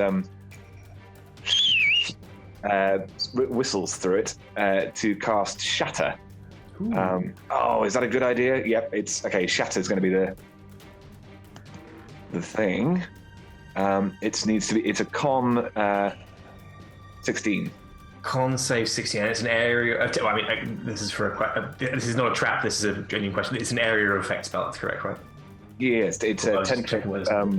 Yeah, 10 foot thing from a point which I choose, which is the center of the thing. Yeah, and it's within 60 feet of you, so it's going to make a con saving throw, and it gets a 19. Shit. Oh well. It still takes half damage. Yeah. Yeah. I'm going to roll for it anyway. Not bad. So 15 halved, which is 8. Does it get round up or down? Round down to 7. Round down. Oh, okay. Minimum 1. So, yeah, 7. Pretty sure. So 7 damage. 7 points of thunder damage to the creature. Yeah, I hope that is at least what's it called? I hope it will at least be distracting. Oh, it's paying attention to that. Yeah. It'll do one of those cool little pivots in the air, like kind of barrel roll to one side, and it sort of boom goes off next to it. Oh, nice. Yeah. Okay.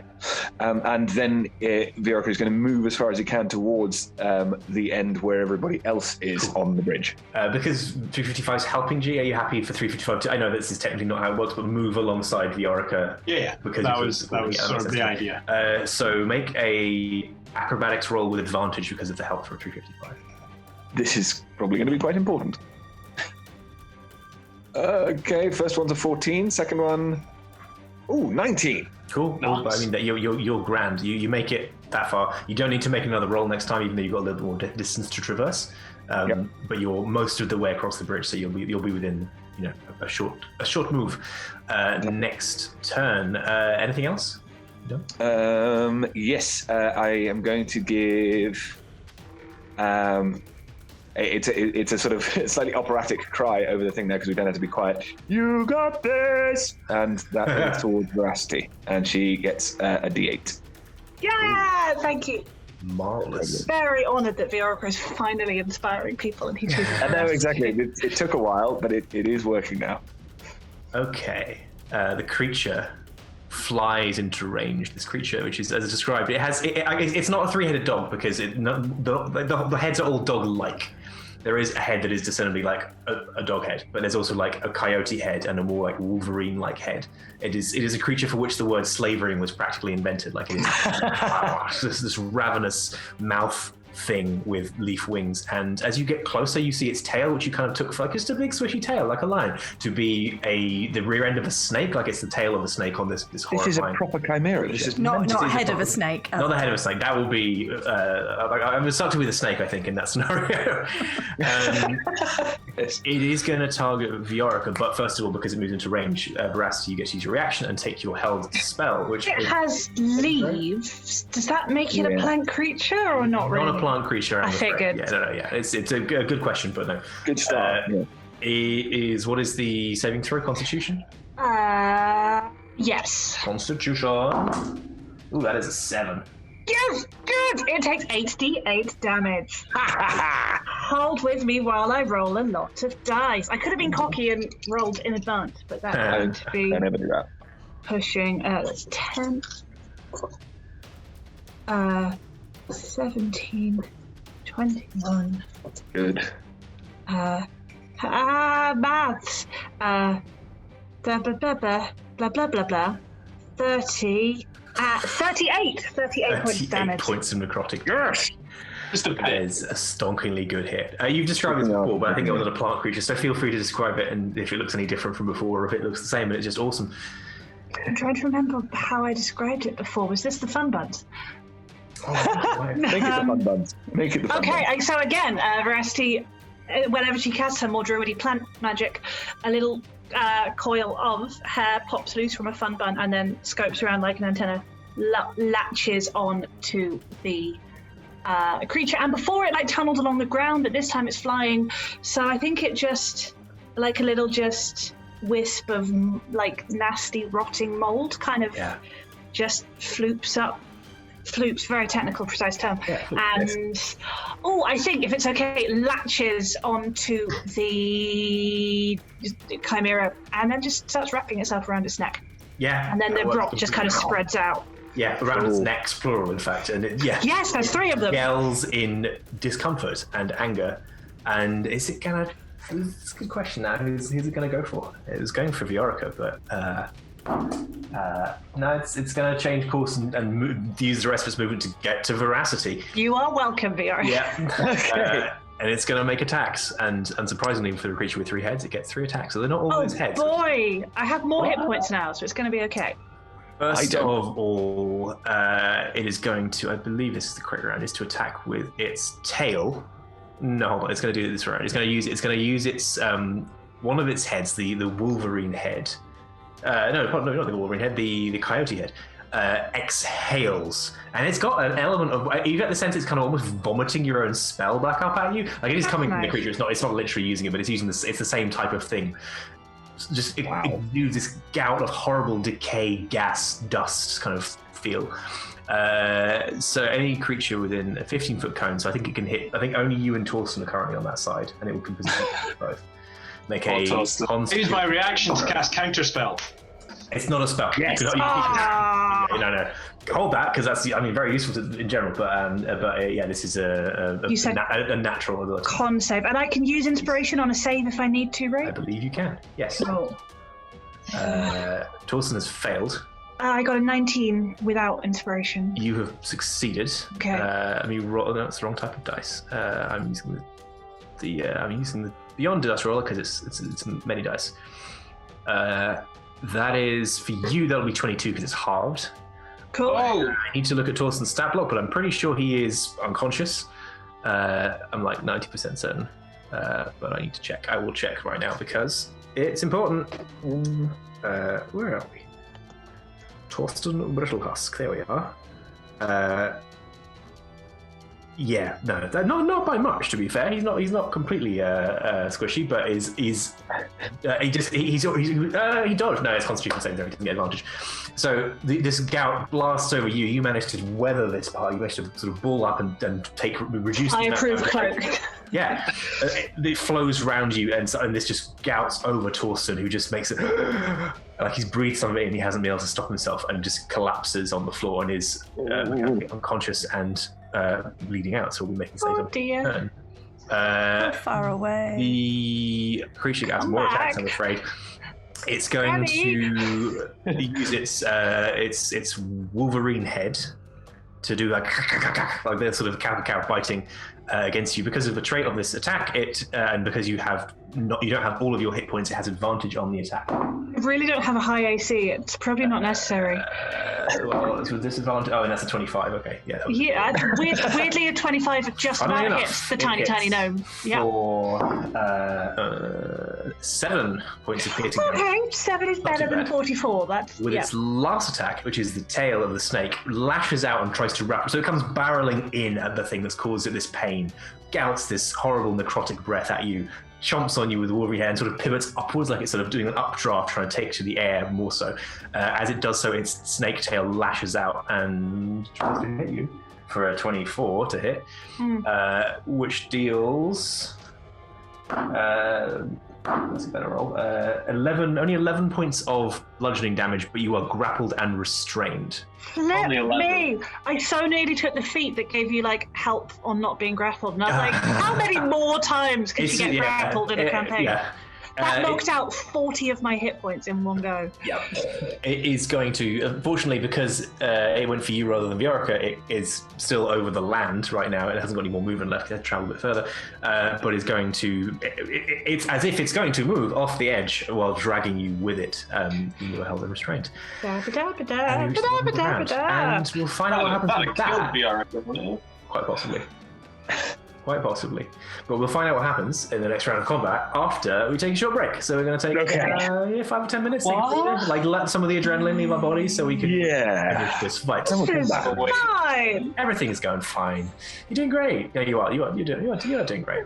But, pain. George. Thanks for, Yeah. You promised me no danger clouds, George. No danger clouds. It was never once mistaken for a cloud. I almost described it as like a speck in the distance, and then I'm like, oh no, it's on the land. Don't do that. Yeah, danger cloud. Yes, join us for more danger cloud action in 5-10 minutes. We'll see you there. Bye.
Hello, everybody, and welcome back to half 2 of episode 9 of Seekers of Elturel Buried. Before the break, I mean, you can see the initiative tracker right here. You know that things were occurring. Danger cloud. I mean, false danger cloud. Danger tree. Danger dog. Danger three-headed slaverine. Danger mouse. Danger dog. Amazing. Yeah. That was happening. Yes, the party are fighting this creature that appears to start paying attention to them on a rope bridge that seems not particularly well made, and the wood is on fire from the inside, and aren't we all? And there is this three-headed it's a form of chimera. It's a chimeric creature attacking them in progress.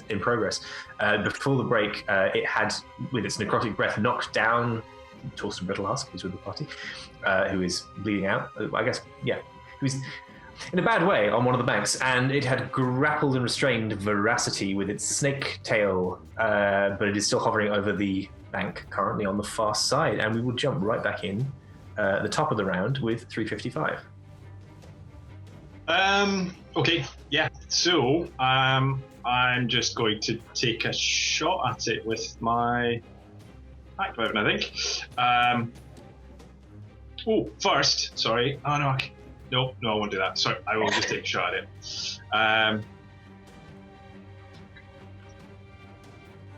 Wait, what? What indeed? Sorry, just a moment. Something odd has happened with my character sheets. Oh, that's fine. That's fine. Cool. Sorry. Ignore all that. So I take a shot at it with 17 to hit. I need to check his AC, but I'm pretty sure that hits. It does, yes. Cool. And I Eldritch Smite as well. So, damage-wise, that's 12. And then my Eldritch Smite is 88.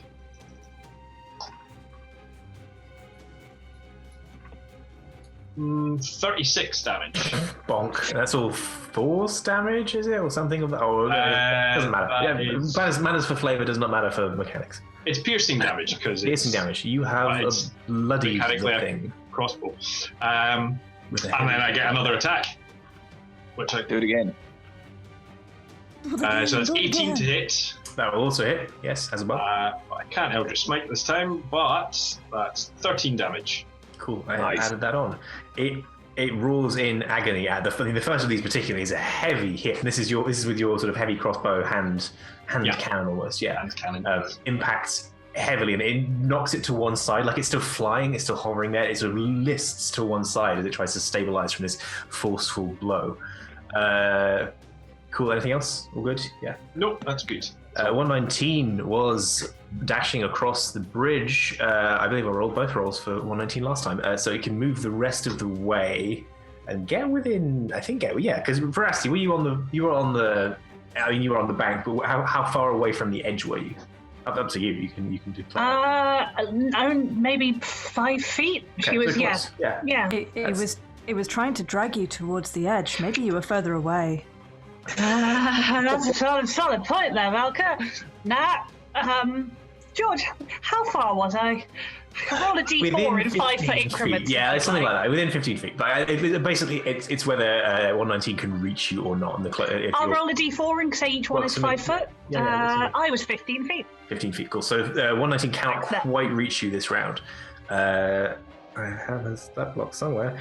Oh, no, he totally can. Oh, I forgot to do that. He speeds up. There is this sense of like servos whirring almost. Like there's this definite like the $6 million man like suddenly running in fast motion. Like as he clears. What does that sound like, George? I'm just going to do Chariots of Fire. That's the only thing I can think of just saying while miming running now. My brain is broken in this. Charges, speeds up as he clears the bridge to clear the rest of the distance because he uses ability on himself as a bonus action, and is going to attack the chimera with 2 long blades appear out of his forearms. They extend out. They're very compared to the weaponry back 355 back, and they're very crude. Like they are sharp objects that are mechanically there. I mean, the mechanical exam. This is just like these are blades. The size of them is what makes them threatening, rather than any clever positioning or magic. And just sort of starts stabbing forward with them. rolls are reasonably decent. Yeah, that hits. And I'll roll both of them, in fact. That also hits, so that's good. Let's roll some damage. Where are we? That's good as well. I'm rolling well. This is startling. That's 2 10s on D10s in a row. Nice. A whack of damage to this thing, which again, it's trying to move away from the pain at this point, which is sensible. Yeah, we'll stay put next to it, just jabbing forward. It's still sped up in this form for now because of the ability. Bringing us to Valka. Actually, George, I have a quick question. Have we had a new dawn yet? Oh yes, I mean the time has not, as discussed previously, there is no day-night cycle here as far as you've seen. If it is, it could be very long. But yes, enough time has passed that the dawn items that recharge at dawn have now recharged. Marvelous. Not that it made a difference because I still had 2 charges left on my ring, you can but now I have 3. To, yeah. So now I am gonna first rage, then Before anything else. and hope this does not upset the bridge, but have fun with this. Are you still on the bridge while you're doing this? Yeah, fair enough. Yeah. Well, Okay, fine. it's fine. I forgot to mention, you said that the bridge was 90 feet to make it nice and easy increments. Valka actually has 40 feet of movement. Oh, wow. I mean, you're still one movement away from the edge, but you've got bonus movement on the other side, I guess, yeah. Rage, Ring of the Ram, aiming straight at that tail, but to try and push it away from the edge. Okay, pushing it inland, as it were. Yeah. And you didn't make the second acrobatics check last turn, did you? I don't think you did. So do the thing first, and you can do that as part of that. That's fine. I mean, yeah, it works better this way. Okay. I don't get advantage with this. It's just a straight up attack plus 7. That's an 11. 11 on the attack roll will not break its armor. Does it do partial damage, or is it just a straight attack roll? It just says on a hit for each charge you spend, it Okay, takes this amount of force damage. Barsh. Oof. Okay. Make an acrobatics check now, then. Oh, God. This is going terribly. Spectacularly done. Well, it was an 18, Well, so that's enough. that's- Yeah. I'm going to say you stabilize yourself, but when the shot goes off from the ring, it jounces the bridge so wildly that your aim is wide of the creature you're aiming for, but does not upset the structure. Fine. But the point is that I am right next to it. Oh, are you? Yes, and you're moving up to it. Yes, I see. Yeah. Sorry, you moved up to it and then done it. Yeah. Yeah, regardless, if the Ring of the Ram send me the other way, I'm going to make sure that I get to the thing. The point is, you just move. Yeah, you've got enough movement. I don't think the ring moves you when you're firing with it anymore. So yeah, so you can clear the bridge, get onto the thing, move up to it, and you're there, all set. guess just look mean. Stay there looking mean. Arg. Torsten is gonna make a death saving throw. That is a 9, so that's 1 fail. Write it down. 1. Nice and simple turn at least. Barda. So, you said I was 20 foot. I was 20 foot away from the edge. Sure. Yeah, you can move. You can reach pretty much anywhere. If you want to get to the creature, you can. That's fine. Yeah, I'd like to get within 30 feet of it. You already are, but you can get off the bridge first if you want, and still be within 30 feet of it. Yeah, please. And then I'm gonna shoot some arrows at it, and bonus action using Planar Warrior. So when I next hit, all the damage gets turned into force damage plus an extra D8. So yeah, Barda's gonna go all shadowy, dark looking again. The armor that she wears kind of represents the shadow realm and starts to like overtake her general looks. She tries to hit. So that is a natural 20 for the first hit, and then a 15 for the second. 15 just hits. So first hit will have that extra damage, which I think is 1d8. So, loop. That's 8 points doubled. 16 plus 4 is 20. Yeah. Yeah, plus 4 is 20 points of damage. Did you damage the amount you rolled, or did you roll twice as many dice? So I rolled a 6 and a 2 and then doubled it. Okay, roll the same dice again. Okay. Yeah. As you roll for critical, certainly the way around it is you all the dice you roll twice that many dice and take that number and add your modifier once. Okay, so 6 plus 7 is 8. So 8 on the first one, 7 on the second one, so 15. 15 plus and then 4. Modify 4, so 19. Yeah. Sweet. Awesome. And then I'm gonna mark it. Ropey, looking real ropey. Yeah, marked with the hunter's mark. Favored foe. Favored foe. One of the many ranger options for marking things now. It turns out, yeah. Yeah, one of the things that I've not really used. So that gives me an extra D6 to damage on the next roll. Cool. Which. Yeah, because you rolled the critical, but you've got another damage roll to roll. Yeah. So this is the next roll. So it's a D8 and a D6. There we go. Blue. That is 8 plus 4 is 11. Sounds 12. 12. 12. Yeah, cool. 12 points of damage. Real ropey. Yeah, she's shooting. Yeah, bow and arrows all become black, like the shadows, and is just like firing off these dark arrows into it. Going for the eyes again. She's got a thing for it. Sweet. Veracity, you are in the tail of the beast, grappled and restrained, still safely over land. Say safely, but more safely. Dangerously. You're muted. What can I do? Restrained. Anything, really. I mean, the main restrictions to restrain it are your attack rolls against you have advantage, and attack rolls you make have disadvantage. But in terms of casting spells, other things, for the most part, I'm happy. If it's something that, ask me if you're unsure. Like, some things might be fiddly. This is part of the grapple, so if you wish to try and escape the grapple, you can do that. That's an action. Well, I had a whole plan to bamf free, but can Veracity see that it's looking really, really poorly? Oh, yeah. Okay, so it's not metagaming to know that possibly one good hit will do it. In that case, Veracity will not bamf free and heal Torsten. Torsten can just not die for another round. It's all fine. This is me rolling the dice, but I agree with your assessment. Otherwise, yeah. She's got Revivify if she has to. I would like to cast. I'll go on. Let's do it at 3rd level. Scorching Ray. Scorching Ray. Do it. So let's see. That is. You have disadvantage on the attack rolls, remember though.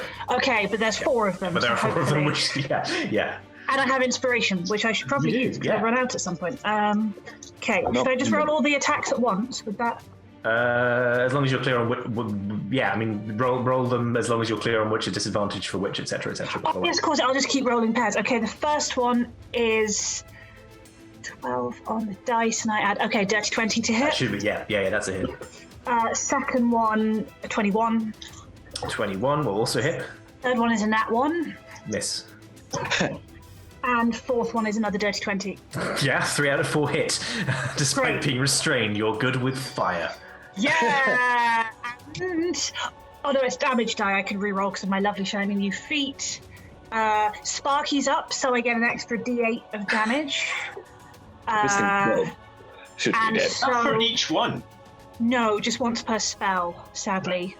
So 66 plus a D8 fire damage. Where's my other D6? I have another D6 right there. Okay, well that is 10, 13 points of damage. Oh, that's very shiny. And I can re-roll my 1 because of my thing. You thing. 23, 27 points of damage, and then on a D8. Did I say 27 before? Yeah. You did. 33 points of damage. 33. I mean, it is dead. It's decidedly dead. It had a little whack of hit points left, but with the amount of damage that you just dished out, no, not remotely. Feel free to describe how this goes, because you're still caught in a snaky tail as this begins, just blasting away with fire. Veracity usually uses her hands, but assuming that they're trapped, then I think possibly she just gives it one of Paddington's long, hard stares. And fire. I don't quite think she shoots flames from her eyes, because that seems a little excessive. Maybe she does. A lot of fire bumps out from Veracity and 4 distinct rays. One of them, I think, maybe the tail gives a little squeeze, and so it goes off. Yeah, off in a funny. Yeah. But a barrage of these fire missiles to its answer. You'll hit one head each. Yeah, perfect. This thing flumps down, and you have to sort of roll clear as the tail uncoils to avoid getting squashed beneath it. But you take a moment. It's definitely dead. Hey. Nice. I'll take off. I guess we'll finish the round at least because we have someone who's bleeding out. But I'm assuming it won't be a problem for very long. But that's fine. I still have a bonus. You still have a bonus. So could I please use Healing Word as my bonus? You cast Searing Smite. Not Searing Smite. It's very different. I really need to get on that. I keep forgetting that rule. Stupid. I don't do that. I look sympathetically in Torsten's direction. Don't accidentally smite Torsten. Yeah. It is Viorica next. How healed is old Torsten? Sorry, did you just say you did heal him or you didn't? No, I forgot the rule that means you can't do that. Fine. Multiple spells around. In which case, I can't remember where I am. I'm still in the middle of the bridge, aren't I? You had moved, so you're within movement. You don't need to make another roll. You don't, and you can just move your speed, and you'll be on the bank. And if you want to, you can move right up to Torsten. That's up to you. But that's my plan. 355 helped you move last turn, and you are effectively safe. Yep. And so I will go right up to Torsten and do a 3rd level healing word for him. Cool. Roll the healing. I'm just going to remove this because that's there. Come back to us. Is what he's trying to say. He gives. Doesn't look bad. What? Oh, I see. He gets 12 points of healing back in total. Sure. Okay, so he is awake, and we'll come to that in a moment. I need to just double the hit points on all the monsters from now on. I buffed it a little bit. I'm like, I've seen how much damage they do, and that was 2 rounds, which is exceptionally good. It did roll. No, it didn't even roll bad initiative. That's impressive, but it got to do its one turn, which is. I'm always impressed. That's not a criticism. That's great. I was more scared of this one than before. This one, I was like, too. Oh boy. Yeah. To be fair, I only got attacked twice. Yeah, and it knocked out 2/3 of my hit points in one attack. It's a chunky wee beastie, but that was, I think it had 170 hit points.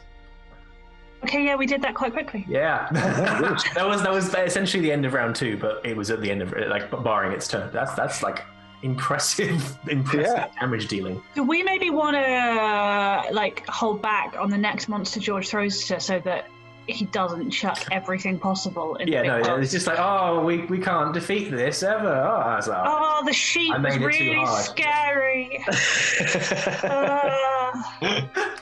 Oh yes, the thing is, I'd already just nudge it up a little bit, and I'm like, no, this is good. This is good to know.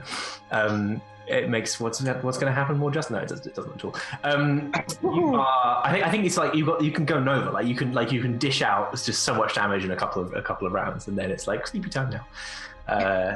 We didn't find the dragon as well. Yeah, that's true. Yeah, I mean, I was optional.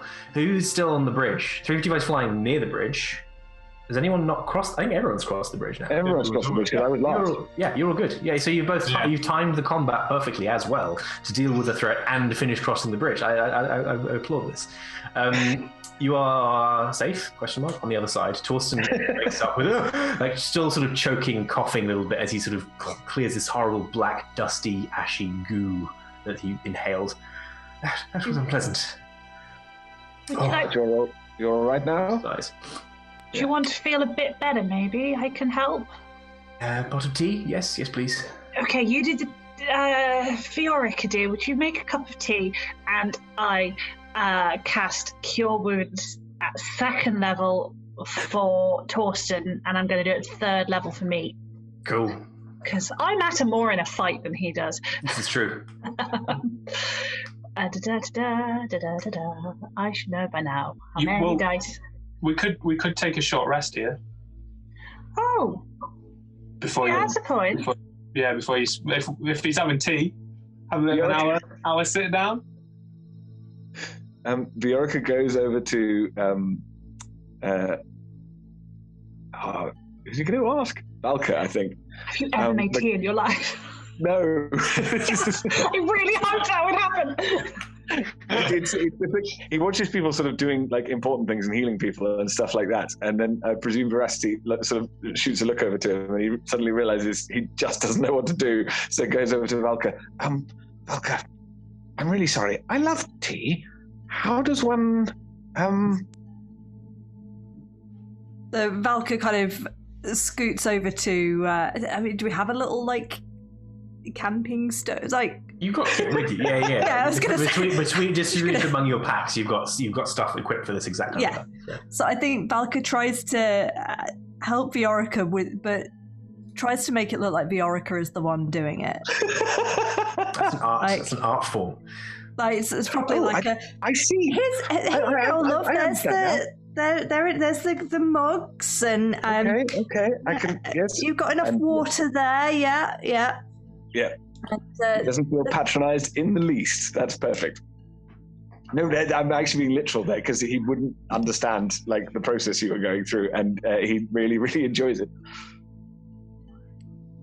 Does this end with Viorica knowing how to make a cup of tea? He certainly thinks he does. Whether he's going to... It's great. Yeah, it's definitely go on. Does maybe Valka towards the end like comes to taste test it and is like and just like does a bit of it. Yeah. Put some honey in or something. I think the real question is does Valka put milk in first? Oh, never. Oh, That really? would be ridiculous. Ooh, shots fired. Yes, that would be something that could really stop friendships. Nat is not a milk, like a tea drink. Like Nat drinks herbal teas, but not tea. But Valka would be proper like Yorkshire Builders. Yeah, builders. You got Yorkshire tea, love. The infection equivalent, Yorkshire tea, whatever it is, is packed in all your supplies, along with the macaroons. It turns out. Yeah. When we hit the short rest button. I think Yorkshire tea is really good. Yeah, you can hit the short rest button. That's absolutely fine. Nobody else. You have a little mixture. I didn't hear that one. I said it's Yorkshire tea. Oh, I heard it the first time, but didn't process it. And that deserved more. Yeah, that's good. We did you wrong. Nice. Okay. Confirming research. Short rest. Yes, if any of you wish to expend hit dice, now you may do so. So many hit dice. Yeah. I wish combat. I didn't take a hit.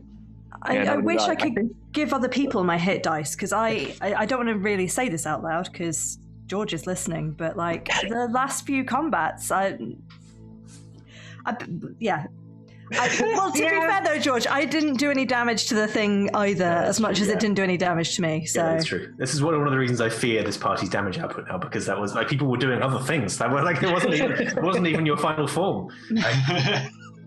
Again, I probably shouldn't say this, but I think I've only been damaged twice in the whole campaign.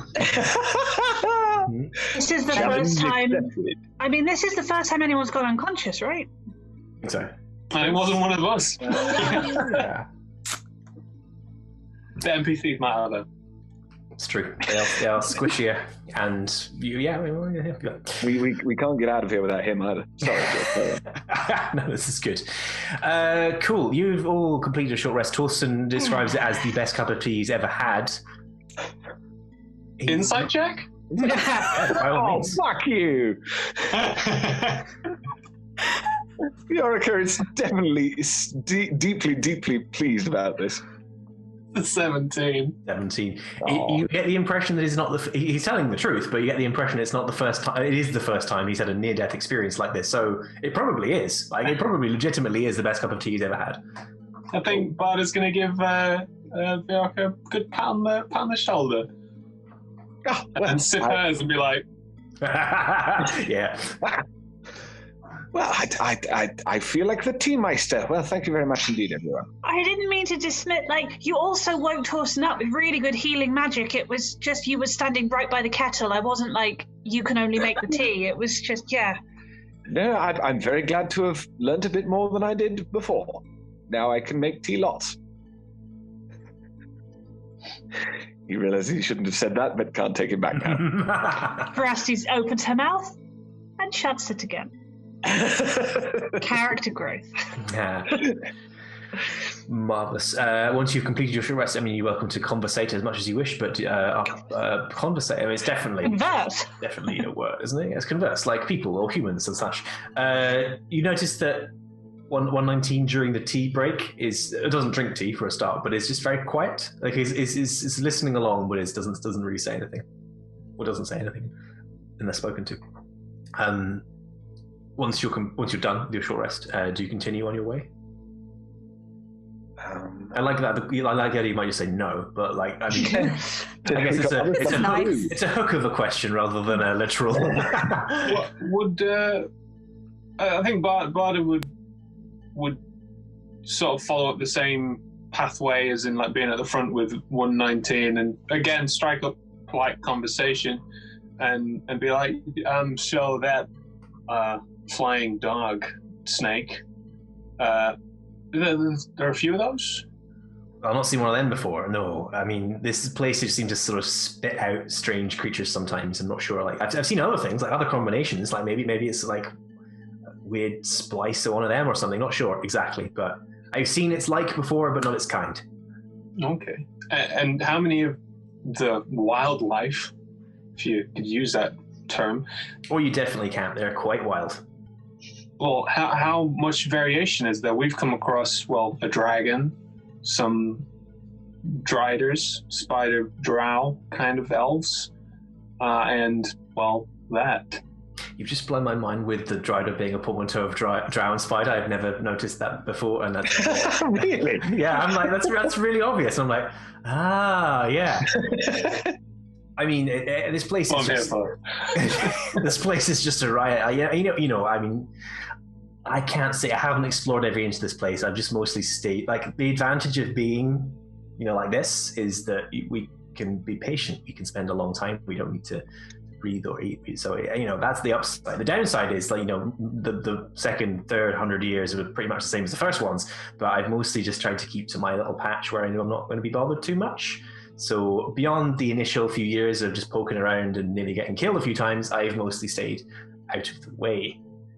Can I insight check? Yeah. Next machine.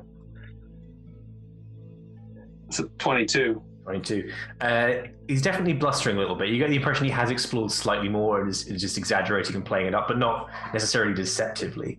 You get this undercurrent of something that's not really related to this current conversation, but there's definitely like he's looking around a lot at 355, and there's this emotion you can't quite place. Oh, the 22. That's interesting. Are you okay? Oh yeah. This is just a lot to take in, and it seems, I'm not convinced this is real. We're going to, in theory, get the constant and then go home.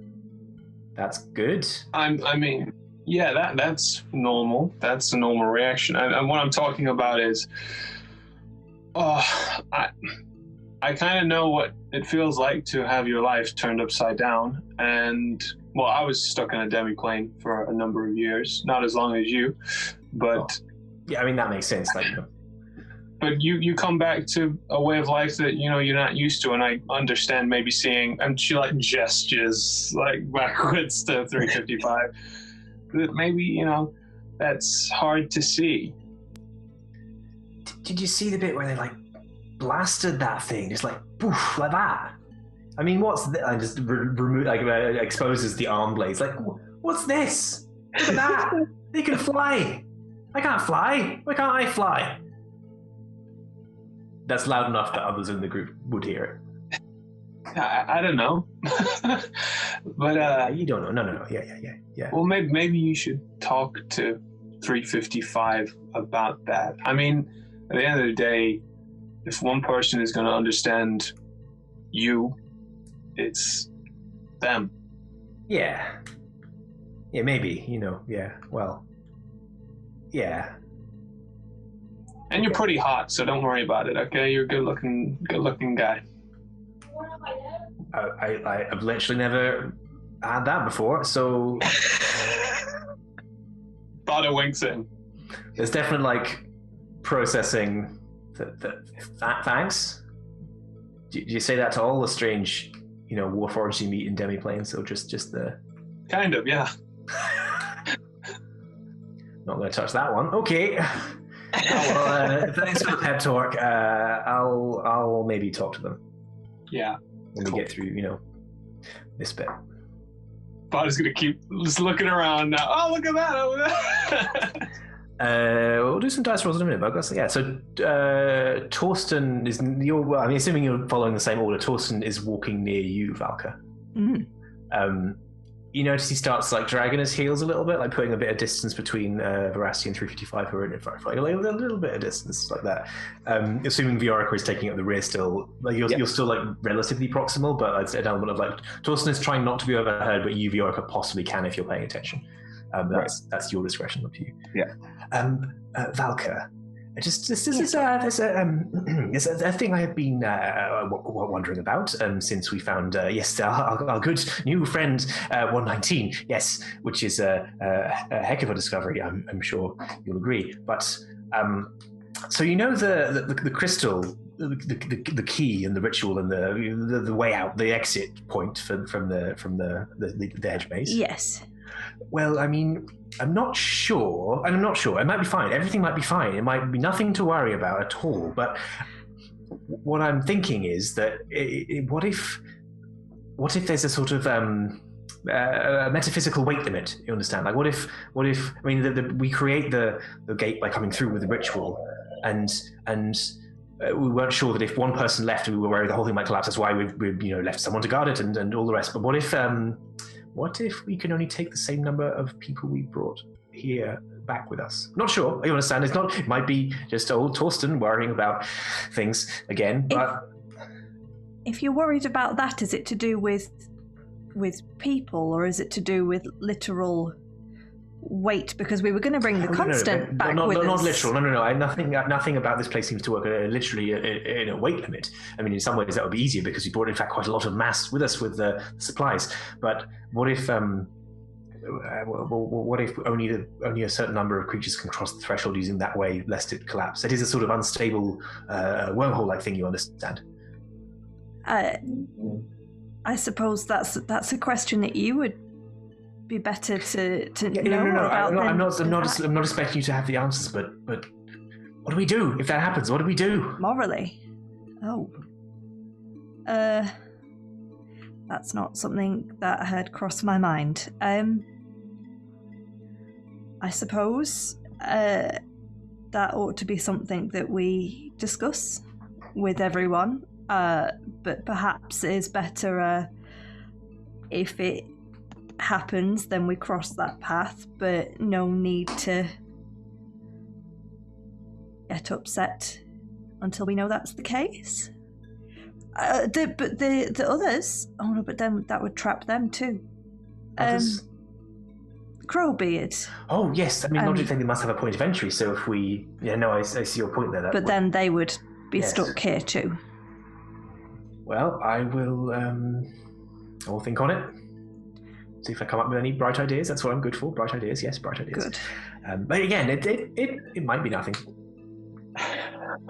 Right.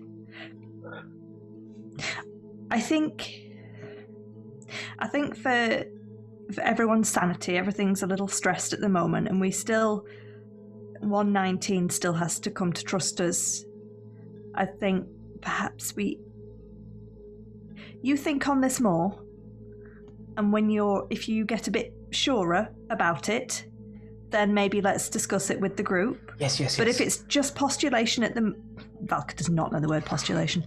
But if it's just you thinking out loud at the moment, maybe think it through a bit more until we're a bit more sure. Yes, I will. I was going to sit down and do the sort of calculations, but then there was dog thing and the unconsciousness Of and course, the tea. of course, yeah. But next time I get the chance, I will see what I can come up with. Yes, but keep it to yourself for now because I'm worried it might cause strife, concern, panic. Is Viorica actively listening in? Not actively, as in the impression you get is of like he's trying to be a what do you call it, sort of scout behind, if you see what I mean. So he's not sort of going like that, but he will probably understand what you were talking about. He won't know the details of what you're saying. Fine. Okay. Got it. Cool.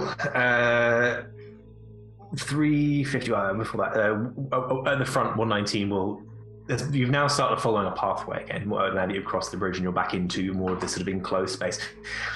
You just keep following the maroon path, not red, not crimson. That bit, that one. Yep. Barber. Yep. Drops back to where Veracity and 355 are walking. Just starts walking next to both of you. Veracity will spot this and then. But what was that, Bardo? Yeah, I'm coming.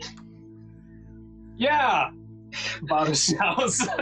I wanted you. Bardo, I'm a minor. Not like that. Hard to tell with Bardo. She likes expressionless people. They're very stoic, robotic, or undead, mainly. Just like Veracity. Stoic. Through and Veracity scampers up to the front. Super cool, really naturally. No one would have noticed a thing. Seamless. 119 looks at this exchange and like plonks the side of their head a little, like they're trying to clear something out of their ear. They make to start a conversation about 4 or 5 times. So sort of like.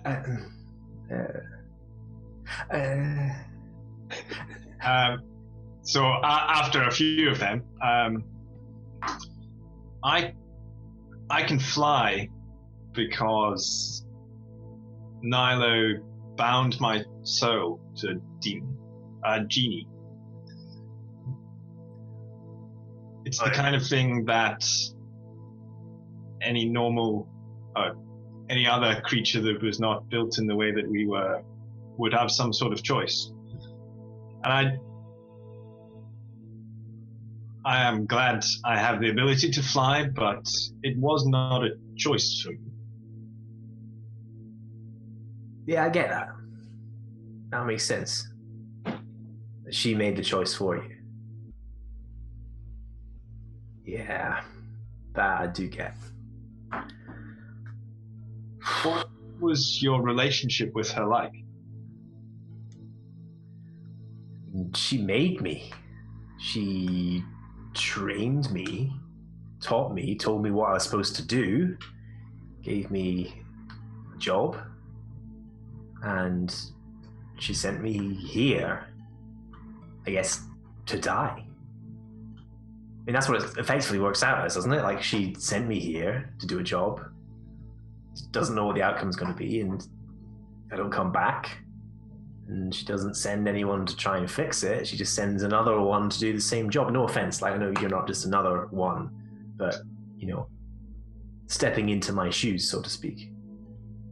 I understand. Like, yeah, she told me. She said there were others before me, but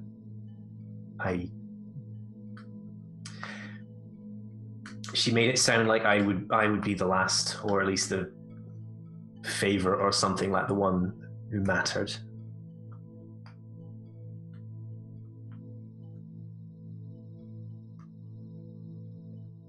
I have always found her to be very focused on tasks, but sometimes I thought there was something like,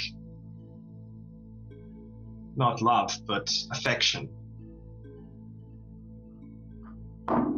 She certainly, and any time I felt that way, it seemed like she might be trying to stop herself feeling it. I think it is telling that she was honest with you that there were others that came before you, but not with me. Yeah, I think that says a lot. I don't know about affection. I was like her champion or something, or her like star employee, worker of the month. I don't know, some like elevated thing. I don't know about affection. She was very adamant that I return. Seemed almost more important than retrieving the constant. That sounds like bullshit. I'm gonna look at insight roll. Doesn't get a good insight roll, but I'm sticking with that response. Like, she doesn't care. Like, if she actually said that, if she said that, then it was just a play to get you to like try harder or like do it differently, or some like experiment, some like A/B test to see which of us could do it right if we had the right level of affection or pressure or whatever. It's not real. Perhaps. Right. I do not believe she created me as a competition of sorts to you, though. No, she's already forgotten about me. That much is clear.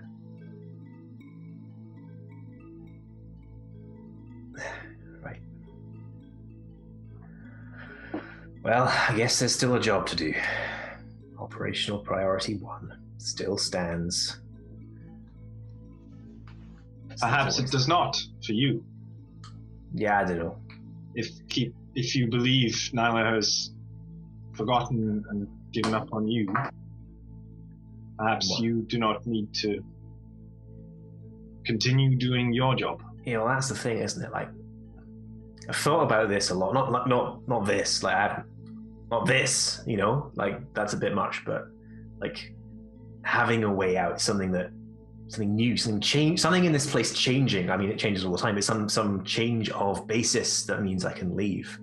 And thinking about just running out and, you know, screw the mission, all that. But when that actually presented itself, like, I didn't even hesitate. Like, it's just, yes, gotta do the thing. It's like I don't know if that's me or her or momentum, inertia, stubbornness, stupidity, something. I guess you might find out. I hope so. It's good to meet you, 355. You too. I'll back out front. Make sure she's still following the maroon path. I feel like, because Veracity and Barda both have very high passive perceptions, we've totally been listening in this entire time. 119 as he says, pitched it, but yeah. As he says that, it's just like, yeah, the maroon path is the path that you have to follow, Veracity, because... I'm so sorry, I thought you said the yellow path. Thank you, Barda. You are wise and in the ways of colours. 119 will look at you, 355, and do the biggest, most overdramatic eye roll. People. And go and join the front of the group again. Cool. Anything else while you track through the forest, jungle, hedge maze, through the hedge maze? Cool. You're traveling for a few hours. Let's have some rolls. That'd be useful.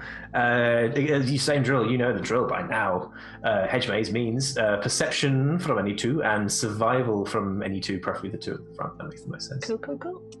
So is 119 not leading this? That is a good point. That yes. So 119 should replace one of you.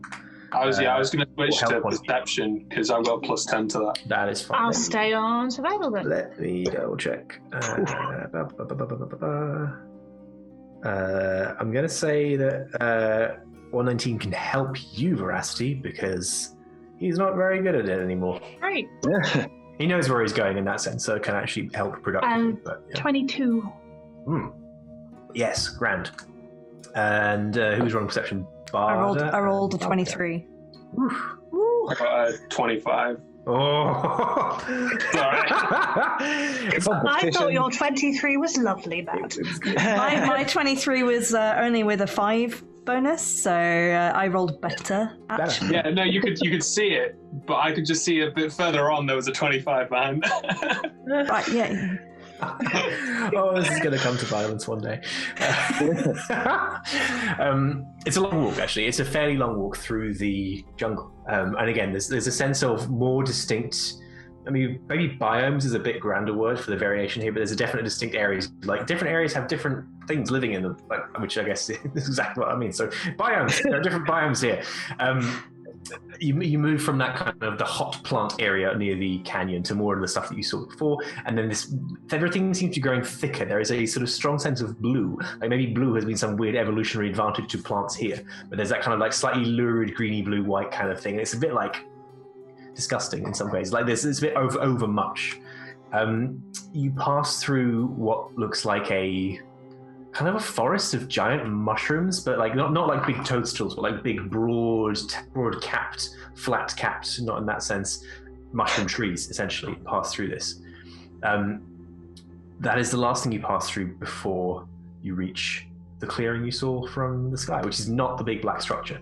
You reach the edge of this thing, and like before, like as you saw from a distance, it's pretty red. Like it's red. It's not grass, but you notice that immediately. It has a kind of flatter texture. It has got like various sort of growths on it that make it seem a little bit like scrubland or something like that at first glance. And it's only when your eyes kind of like shift to the scale you're looking at that you realize this is a giant flower, one big flower of the kind of like, if you're familiar with the Rafflesia flowers, I think they're called, something like that, which is the giant, very stinky flowers, like the big ones. So they have a very broad leaf, big sort of articulated leaf. Corpse flowers. I mean, I think they're also known as that, yeah, which is confusing in fiction because there is a monster known as the corpse flower, which you fought previously, but I believe there are other things that give their name to that and are also called corpse flowers. In the middle, as with the flower itself, there is a big hole in the ground. Like it's like 60 foot across. It's chunky size, and you have it does not smell of corpses here, but there is a kind of damp wood smell. It sounds actually, yeah, this will be similar but less intense than the kind of thing you were smelling in the Shrine of Telona, where the compost was. It's very much that kind of thing of like decay, but less pungent and horrible. There's definitely a sense of like moisture and consumption in a vegetal sense. And there's a hole. Big old hole in the middle. I wonder where we have to go. 119. Appropriate enough points. That Temple of the Watcher down there. Is this another Web of the Lost situation where we have to go down the hole but pretend that we don't want to? Or... Oh no, I don't think so. This is as far as I've gotten, to be honest, so I'm not 100% sure, but this is it. Have you gone on before? Do you know if it's going to hurt? Like, is the flower going to bite? I've walked on it, but it didn't seem to bother me last time. But no promises. A lot changes in a few hundred years. Have you seen?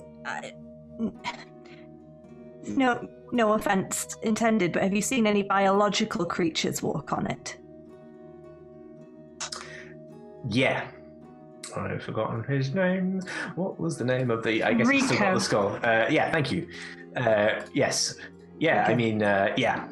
Didn't see much of it because that was before I got knocked, down.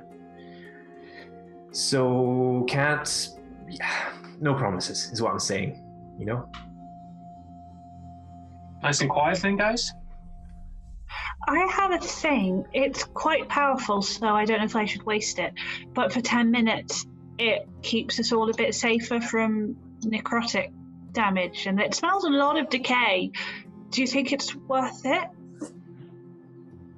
The DM is smiling. Yeah. Yeah, trying to read George's expression. Sometimes, Standing on the edge, Doc, can you tell me if this plant will harm us in any way? Well, I can make a reasonable estimation. Well, it's not. Well, I guess it is a bit magical. Not strong. I don't think it's going to like explode or anything. By the looks of it, no, it doesn't look carnivorous. It doesn't look like it has any way to. So unless the whole thing's going to like snap shut, it seemed unlikely from the structure of it. I'm not going to, promise you it's going to be fine, but it doesn't look like it's going to like instantly devour you and can cover you in a digestive fluid or something. Nothing, not as far as I can see. I just nod my head. Veracity, I don't believe it will deal necrotic damage. Thanks, I'll save it, and then I can make it shrivel up and disappear if I need to. Saying towards the flower, but I don't want to have to. Actually, 55. I guess actually it would just come up with the same results as Doc, but my herbalist background technically means I can spend a minute examining it to see if it's got any potentially beneficial, potentially harmful properties, or if it's benign or otherwise mundane. It's not a roll, it's just a spend a minute examining it. I'll give you the information you describe for free, but also make a nature check as well, because you might get additional information from doing so. Cool. Can I help? What does Valka do? Shall I lick it? Okay, well that was a nat 20 on the dice. Don't need to help. For 22. Yeah. What was the information you get from Herbalist? It just tells us everything, George. I want to know what I definitely about the consonants. I'll give you, Specific notes. Determines if it has potentially beneficial properties, potentially harmful properties, or if the plant is benign and otherwise mundane. Interesting. Additionally, if you find any particularly useful herbs, plants, or fungi, you may spend 10 minutes taking notes on it, recording its appearance, scent, taste, the location in which you found it, and the apparent requirements for the herb's growth. So I don't think I need to reproduce it, so we don't need to do the long one, but just a short examination. Definitely stuff beneficial. Just cut a little bit out, crunch. Yeah. From both sides to make sure, just in case one makes me grow and one makes me small. It's interesting. So beneficial properties, detrimental properties, nothing you can discern from it being eating it will be fine. Walking, it doesn't seem to have any kind of poisonous properties or anything inherent to this that is going to affect you in any way. Ultimately, and it's not like you can dissolve it in a tea and make a healing potion either. But it doesn't. On the face of it, it seems to be mundane in the sense of it serves a botanical function rather than being an attack surface or something. From the natural 20 with your 22 with your nature check, it looks like a flower, but it's definitely grown from rhizomes. Rhizomes is the wrong word, but the mycelium of a mushroom. It is a fungal structure grown into this shape. It seems to function much like a leaf. It looks like it. It works like it, but it is very much fungal in nature. Okay. Valka relays that to the group. I don't know if it's useful to know that or not, but fungus, not flower. Just making a note. How did it taste? How did it taste? Like chicken. It's got a very pungent flavour, actually. Yeah, for all that it doesn't smell very much. It doesn't taste unpleasant, but it has a very strong, deep texture and flavour that mushrooms can get. A lot of that, almost overwhelmingly so. I guess almost like truffle-ish in that way. Yeah. Yeah. Truffly, a bit meaty. Warming. Might be nice fried.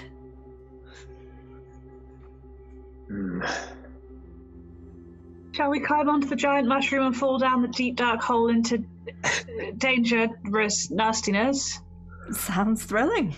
Or how long have we been awake, George? Would this be a really good time to have a sleep? We had just had a short rest. You just had a short rest. Then walked for a few hours? Yeah, you've been travelling a lot longer. I'm trying to remember when you took your last long rest. That was at a place and time. That was in the hut. Yeah, in the time. Jumped down the hole. So even the gateway tree, that was today. We haven't. Yes, you have. It's been long enough that you can take a long rest if you want to. I won't say that this is the best or the worst time to do it either. But legitimately, now is a time you can take one if you wish. Mechanically, do you need a long rest? I mean, not really. There are some good spell slots I would get back, but I have other spell slots. What about if we what about if we use the watches to check the gold watches? As in, like, should we be pressing on? Should we, if we have the time, let's take the rest. But I mean, yeah, I've only burnt 3 spell slots, so I'm not super. And I've got all my hit points. I was just wondering about other people, and well, if we were going to have another chance to rest ever again. But well, Yeah, once we go down this hole. Well, yeah, that's the main thing, I guess. I wouldn't be against a rest. Like, I can fly one more time, but I don't get any of them back until I've long rested. yeah, we're let's have you still- being able to fly if we're going down the pit. we're Okay, still only on day 2, aren't we? Right? Yeah, well, According you can to take the the watches watches. if you want. Yes, please. Yeah, I was going to say, how much time? Barely any time seemed to have elapsed on the watches since the last time you checked, despite the fact that you have been walking for many hours. So it seems to Okay. have stayed. Well, it's moved forward a little bit, but it's like that. So either the Time's gonna watches, move weirdly. Sorry. all the watches are broken. Yeah. I look at 119. What do you know about how time passes here? Oh, what don't I know about how time passes here? I don't know. I mean, how could I've got no subjective point of reference? I've been here for a long time, and like I say, I lost count because counting seemed to be fairly pointless. But I realize. I mean more, perhaps a slightly shorter scale. We have these watches, but since I last looked at this, more time seems to have passed than the watch shows. Did you feel anything similar when you were first here? well, I mean, if it works anything like space does here, then it's going to be all squiffy. Yes, true. Austin, Yeah. Yes. Sorry, I was like character voice changed. Yes. 119 was sent through the last time that this demi-plane, and she looks a bit smug about using its proper name, Evidently so. Yes. was accessible. When was that? Oh, my estimates put it at somewhere around 300 years. Not exactly, but with wiggle room. Quite a large margin of error, in fact. But it's tied to there's the cosmology and the way the planes move, and it's a bit Okay, sort of. but my point is, though, the 119, you believe that it's been about the same amount of time, right? You believed that it was about 300 years. I mean, best guess. I don't know. It could be. So that would suggest that it's not actually moving that differently to outside, although the watches suggest... all the watches moving at the same The pace? same speed, yeah. Well, I mean, I guess not to impute any poor calculation on the part of our new friend here, but I mean, I imagine that if I were trapped in a demi-plane for a considerable length of time, I might struggle to discern myself whether it was truly hundreds of years or longer or shorter a time. But I mean, yeah, it could be that. But it's more. I kept count for the first 100. That was pretty solid, and then after that, it just seemed a bit pointless, and it kind of slipped away and just made it feel more like a torment. But there's no days and nights here either. Have you noticed that? Like nothing to really mark the passage. Is it possible that, and I know this is like an extra layer of madness, but if the whole demiplane can move at, random places, is it also, I don't know, scientifically possible that time moves differently in different areas? Oh yes, it's a possible theory. Because maybe we were walking through this maroon path, I'm going to call it, and time moves slower on the maroon path, but in the blue path, time moves at a regular speed, and maybe through the web of the lost, it's a whole another time zone. I'm not saying that's not true, but if it is true, I hope I was standing in the fast bit, because otherwise, that's going to be really annoying. This could have gone fast. But yes, it's perfectly plausible. Yes, as you say, it could be different speeds, like a refractions in a liquid or a solid or something. Some property of space affects the things around it. Well, it might not be a bad thing. We could have been gone, and Ari, by the time we get back, had no time at all. That would be the ideal way around. I'd much rather that than we get back and Ari has But that been there for possibly decide to, if we sleep, I can talk to Ari in the morning. If we don't, I can't. So maybe it depends how urgent we think that is. Well, yes. I believe it would be good to find out before. Yes, very much so. Yes, Looking okay. down the hall. I concur. We can make camp here before we descend into who knows what, and go in fresh and hopefully put an end to all this. Great. Well, I'll get the kettle on. No, that's my job. Fiora can help. Oh, yes, of course. The last one was rather marvelous. I'm rather looking forward to another one. Yeah, Mark. Yes, good. Let's do that. Valka Can we gives give me more of those Fiora a macaroons? stealthy wink. Cool. Are you setting up a camp, a tiny hut, or anything? Like, how are you? What are you doing? The little I can hut do was it. nice. I can do a tiny hut. The thing is, it's how many of us are there? 7 now? No. 7? Yeah, that sounds right. Yes. 5, Is 6. that right? Yeah. Okay, so it's just it can only really fit 9 people, so it might be. I mean, I'm perfectly happy to do it, and we can sort of have the hut be the centerpiece of the camp, but it's whatever people want. When you say it can only fit 9 people, you mean physically? Yeah, I mean, as in, so 9 creatures of medium size or smaller can fit in the dome with you. That's great. There's Only only you are constrained in your movements there. You have to stay in the dome for the duration where it ends early, but anyone else can just come and go. So if it's cramped, they can take a walk. Fine, I will be in my hut. You cast it. Great. Yes, It saved our lives last time. it really did. I think that was worth it. Yeah, it was really good. I love that spell so much. I was slightly wrong last time. It is always opaque from the outside, and you can pick the color. What color would you like it to be? Vibrant magenta. Okay, yeah. Camouflage. Cool. You set yourselves up for a rest rather. 119. Before- Yes, hello, go on. Yeah, just before we long rest, does 119 know anything more about the Watcher than they've said so far? Like, just another, like, hey, any What about the Watcher? objects that the Watcher might have? I don't know what it is. Like, it seems to be some kind of nebulous presence. I know its name.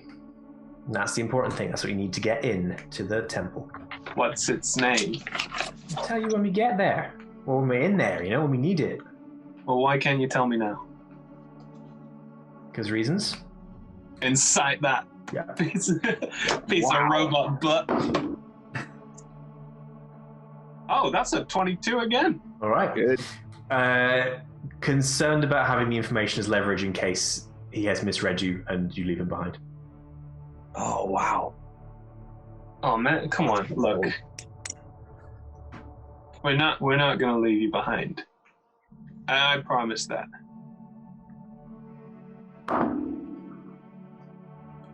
Yeah, but I would say I've misread people before, but I mean, my whole existence is a testament to that, so I'd rather hold on to that one. You can make a persuasion roll if you want to change his mind. With what you Can I say one thing before I do make a do persuasion? it. Look, I've been trapped before, and I swear to God, I will happily do it again before any of these people, including you, do it again. Make a persuasion roll with advantage. For a very compelling argument from personal experience. Yes. That's a 14. 14. I'm not very charismatic. What? No. I mean, I am. 355. Yes, Falca? Am I correct in thinking that you met very few people before? It was Keeper Nilo and Keeper Cade and a few other academics. Is that correct? Yes, I had met a number of people around the Elturel, but none that I had more. None that you'd than- worked with closely, No. like us as a team. Right. And do you feel safe and confident that we will try and get everyone back? I believe so. Having known us but a few days. Yes. I understand 119 that you may not be inclined to trust 355 any more than the rest of us, but from my experience, 355 seems to be quite open, and speaks what they mean. So, if that helps you trust us, well, I hope it does. All right. Okay. I can do this. They, on one of their chest plates, which is a piece that hasn't been repaired, they fold it open, like unlike 355 who has that core there, I believe. They open they got more of a sort of drop plate, like more like a piece of armor or something like that. They sort of, I think there's a little prizing involved to get it away, and they check the inside where there is something engraved. As they do this, you notice that they do have a core like 355. It is cracked and broken. This little sort of thing there. They check what they've engraved there. Rhizaeus. Its name is Rhizaeus. And they slot the plate back into place. I wrote it down so I didn't. We really need to take him back now. What were we not planning to? I didn't know. I had no clue. I wasn't the one making promises. Cool. Anything else? You want to go on? Yeah, do you know anything maybe more about it? How did you find out the name? I can't even remember. Maybe Rika knew it, or maybe it's written somewhere. There's a lot more to this place. Like the Mirror Warrens points in the direction of the big structure. That's a horrible place. I spent a good chunk of time there in the beginning. Don't want to go back, but there's a lot of lore there, like background and there's stuff on the walls. There's friezes and writings, and a lot of it is nonsense, I think. But I think it was there, maybe. It was obviously important, so I wrote it down. But a lot of the stuff about this place is just, like the history and stuff, as you saw it, it's not worth. Hasn't been worth hanging on to. It didn't seem like navigating, getting around, maybe a little bit, but like the why has mattered less and less. Okay, well, thank you. You need this. Thank you. Great. Well, I can keep an eye out if you want. It's not like I've got something new to look at while I rest, so that's something. That's very kind of you. Okay. Buddies on watch. Cool. Before I take a long west. Long West. The name's Long West. I'd like to cast Locate Object twice. Oh yeah. I'm gonna try see if Crowbeard's beard is around anywhere. I love this so much. It's great. That's the easiest object to find, isn't it? Yeah, no, like completely legit, and I love it. So it's within objectifying skeletons want to band. I just want to know if that sweet beard is anywhere nearby. Pretty ticklish. Yeah. Within 1,000 feet, and what's it blocked by? A thin sheet of lead. I don't think it is. That kind of thing. Let's have a look. It doesn't say anything. No. Sweet. Does it all? There must be something. No, yeah. If they can't locate the object, if any thickness of lead or even it's only lead, though. No, that's good. That's better than a lot of the divination spells. You do not detect it within 1,000 feet of you. How much lead is this guy wearing? It's all lead in the bones. In that case, I think cast it one more time to see if I can find the constant within 1,000 feet. It's an interesting question. Let's just check a thing. I think Bardo would be willing to go nearer to the hole now that it's deemed as safe. Within 1,000 feet, and if you obviously you sense the direction to its location as long as it's within 1,000 feet of you, it is within 1,000 feet of you. It is below you and down at an angle, like it's somewhere under your feet essentially. But you don't get distance, you don't get anything else. But it's definitely within 1,000 feet, and definitely it's not like the direction isn't like straight down the hole, but it's nearby. Like it's plausible that the hole is a way in, and this is a structure, something down there you can navigate through to get to it. Okay. And then the last thing she's going to try and figure out is, I think once a day, if I can find it, I think it's within a mile. but I can sense portals. Ooh. Just portals, just any crossing between planes. Like, yeah. Yeah, so I'm gonna try and find the closest portal. Within a mile. Within a mile. There aren't any portals within a mile. In fact, it feels to your senses, because you've probably done this quite a few times when you were looking for these things in various times. There's an element of, it's the equivalent of the air feeling very thick and sort of close around you. There's an element of like the borders here are thick. And 119 had said previously that one part of the hedge was the border, so you get a sense that here, like, punching through to the hedge maze here would be perhaps impossible. She was just hoping that there'd be one in the temple. But yeah, she sighs and then heads back and taps 355 on 119 on the shoulders and then just knocks out. Cool. Unless there's anything else, you can all hit that long rest button. Woo! What?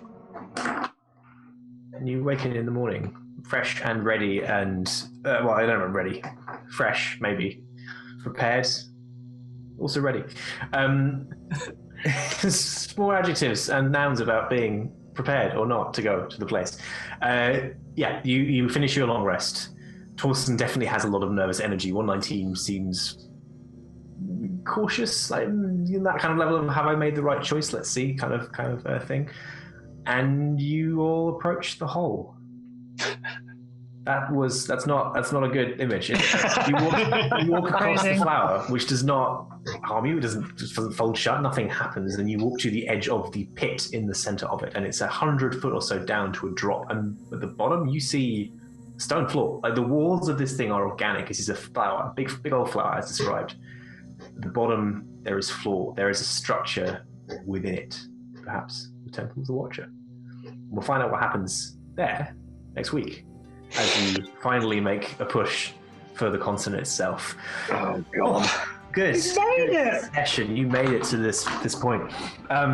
Cool. Thank you all. Thank you to the magnificent players for another brilliant session with some really, really good stuff. I'm supposed to say some things. Thank you to the audience for watching. For a start, thank you for joining us in chat. Yes, thank you for being here. As ever, this show would be... we'd still have fun. We'd still have fun if we're doing it. It's much better knowing that you all are enjoying this with us, which is cool. We are here every Monday, 6 to 9 p.m. UK time on twitch.tv/rolltogetherrpg and on twitch.tv/D&D. That is 10 a.m. to 1 p.m. Pacific time if you happen to be over there. Adjust accordingly for your local time zone. We also have a second show slot on Tuesday, 7 to 10 p.m. UK. That is 11 a.m. to 2 p.m. Pacific time. We are, I think tomorrow, in fact, we are the first of a four-parter Windfall in Waterdeep, DM'd by Emma Sheard. So please come and join us again tomorrow for that. Fantastic. Yes, you found us on Twitch already. You can see this show if you missed parts of it, or you can see the previous shows if you want to catch up on YouTube, youtube.com/rolltogetherrpg. You can find them all as podcasts if you search for our name in your podcast app. Download the previous episodes, catch up, figure out what's happening, why are we here, who are these people, and why. And enjoy our other shows that we've done previously, and just generally come and check us out.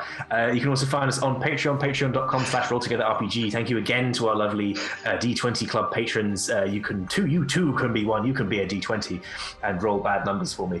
Come and check us out on there. You can get our newsletter. You can help build that our Patreon support platform as we build up towards some new support tiers and things like a community Discord server and other cool stuff that we have planned. Once again, a final thank you to our sponsors, Hero Forge, for the lovely minis you saw on stream. Ultra Pro, again, you've probably got a narrow window of time to quickly dash into the chat to participate in the giveaway, whatever we're giving away this week. See the mods for that. And thank you again to Ultra Pro. Thank you also to our supporters, Idle Champions of the Forgotten Realms, and to Warriors of Waterdeep, Level Up Dice, and of course D&D Beyond.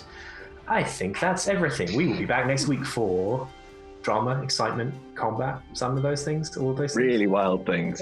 Yeah, wild things. And finally, maybe a look at the constant, which is as advertised just below the feet. So we hope you will join us for that. Thank you again. We will see you next week. Bye-bye. Bye.